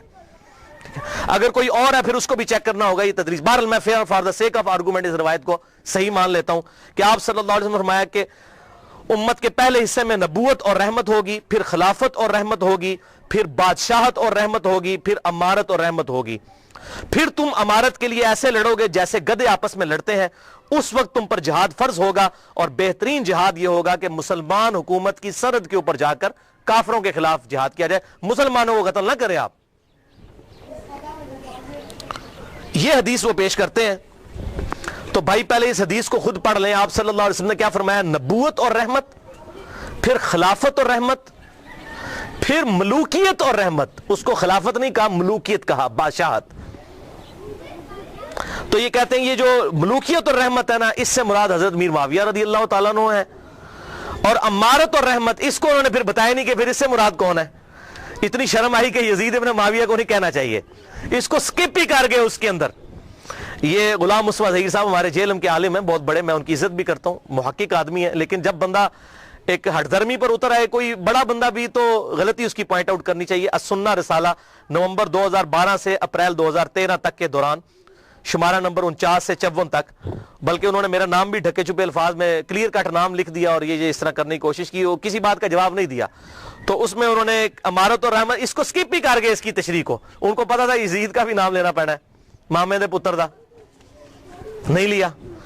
تو وہ کہتے ہیں جی دیکھیں جی یہ بادشاہت اور رحمت ہے, تو یہ حضرت میر معاویہ رضی اللہ تعالیٰ کی حکومت جو ہے یہ رحمت تھی امت کے لیے. اچھا جی ٹھیک ہے. خلافت اور رحمت نہیں کہا, ملوکیت اور رحمت. بالکل رحمت تھی. کیوں؟ ان کے بعد ان سے ورسٹ دور آیا. آنے والے ادوار سے کمپیئر کریں, واقعی مسلمانوں کے لیے رحمت تھی. یزید کے بعد اس سے ظالم لوگ آئے. میں نے بتایا حجاج ابن یوسف بعد میں آیا, جس نے خانہ کعبہ کو توڑ دیا اور عبداللہ ابن زبیر کو قتل کر کے ان کی لاش بھی لٹکا دی. صحیح مسلم کے ریفرنس سے میں نے بتایا. جیسے ہم یہاں بھی پاکستان میں کیا ہوتا ہے, ایک گندی حکومت آتی ہے, لوگ فل اس کو برا کہتے ہیں. جب اس کے بعد اس سے اگلی ورش حکومت آتی, کہتے ہیں یار اس طرح تو مشرف دا دور چنگا سی. ابھی لوگ کہنا شروع ہو گئے یار زرداری کا دور بہتر تھا. ٹھیک ہے جی, بجلی اتنی مہنگی تو نہیں تھی. تو اس کا کیا مطلب, جب زرداری کا دور تھا تو بہت بہتر تھا, جب مشرف کا اپنا دور تھا تو بہتر تھا. کمپیریٹیولی بات کی جاتی ہے. اب میں آپ کو سلف کا فہم اس حدیث کے اوپر بتا دیتا ہوں کہ اس سے مراد یہ ہے کہ کنٹینیوسلی اسلام کے اندر زوال آتا جائے گا اسلامی حکومتوں کے اندر. لہذا اس کو اگر خلافت راشدہ سے کمپیئر کرے تو وہ کاٹ کھانے والی ملوکیت تھی, اور اگر آنے والے دور سے کمپیئر کرے تو رحمت تھی. اب یہ میں اپنی طرف سے بات نہیں کر رہا ہوں, یہ میں آپ کو ایک صحابی کا فتویٰ بتانے لگا ہوں. جامعہ ترمذی میں انٹرنیشنل نمبر کے مطابق 2226, سنن نبی داؤد 4646, مسند امام احمد 18430, جلد 4 صفحہ 273, اور سلسلہ احادیث صحیحہ جلد 1 صفحہ 742, اور حدیث نمبر 459. شیخ البانی محدث اعظم سعودیہ عرب, انہوں نے بھی حدیث نقل کی. میں نے سارے حوالے دے دیے. حضرت سیدنا سفینہ رضی اللہ تعالیٰ عنہ اور حضرت نعمان ابن بشیر رضی اللہ تعالیٰ عنہ سے روایت ہے کہ آپ صلی اللہ علیہ وسلم نے فرمایا خلافت علی منہاج النبوہ میری وفات کے بعد 30 سال تک رہے گی. اس کے بعد کاٹ کھانے والی ملوکیت کا دور شروع ہو جائے گا 30 سال کے فوراً بعد, یعنی صلح حسن کے بعد. اس کے بعد جابر حکمرانوں کا دور آئے گا, اور پھر قیامت سے پہلے ایک دفعہ دوبارہ خلافت علی منہاج النبوہ قائم ہوگی, یعنی وہ خلافت ہوگی سیدنا امام محمد مہدی کی. یہ آپ صلی اللہ علیہ وسلم نے 4 ادوار گنوائے اپنے بعد. پہلا دور کون سا؟ خلافت راشدہ, ابو بکر, عمر, عثمان, علی, حسن ابن علی. دوسرا کاٹ کھانے والی ملوکیت جو حضرت میر معاویہ رضی اللہ تعالیٰ عنہ کے دور سے شروع ہو کر 1000 سال تک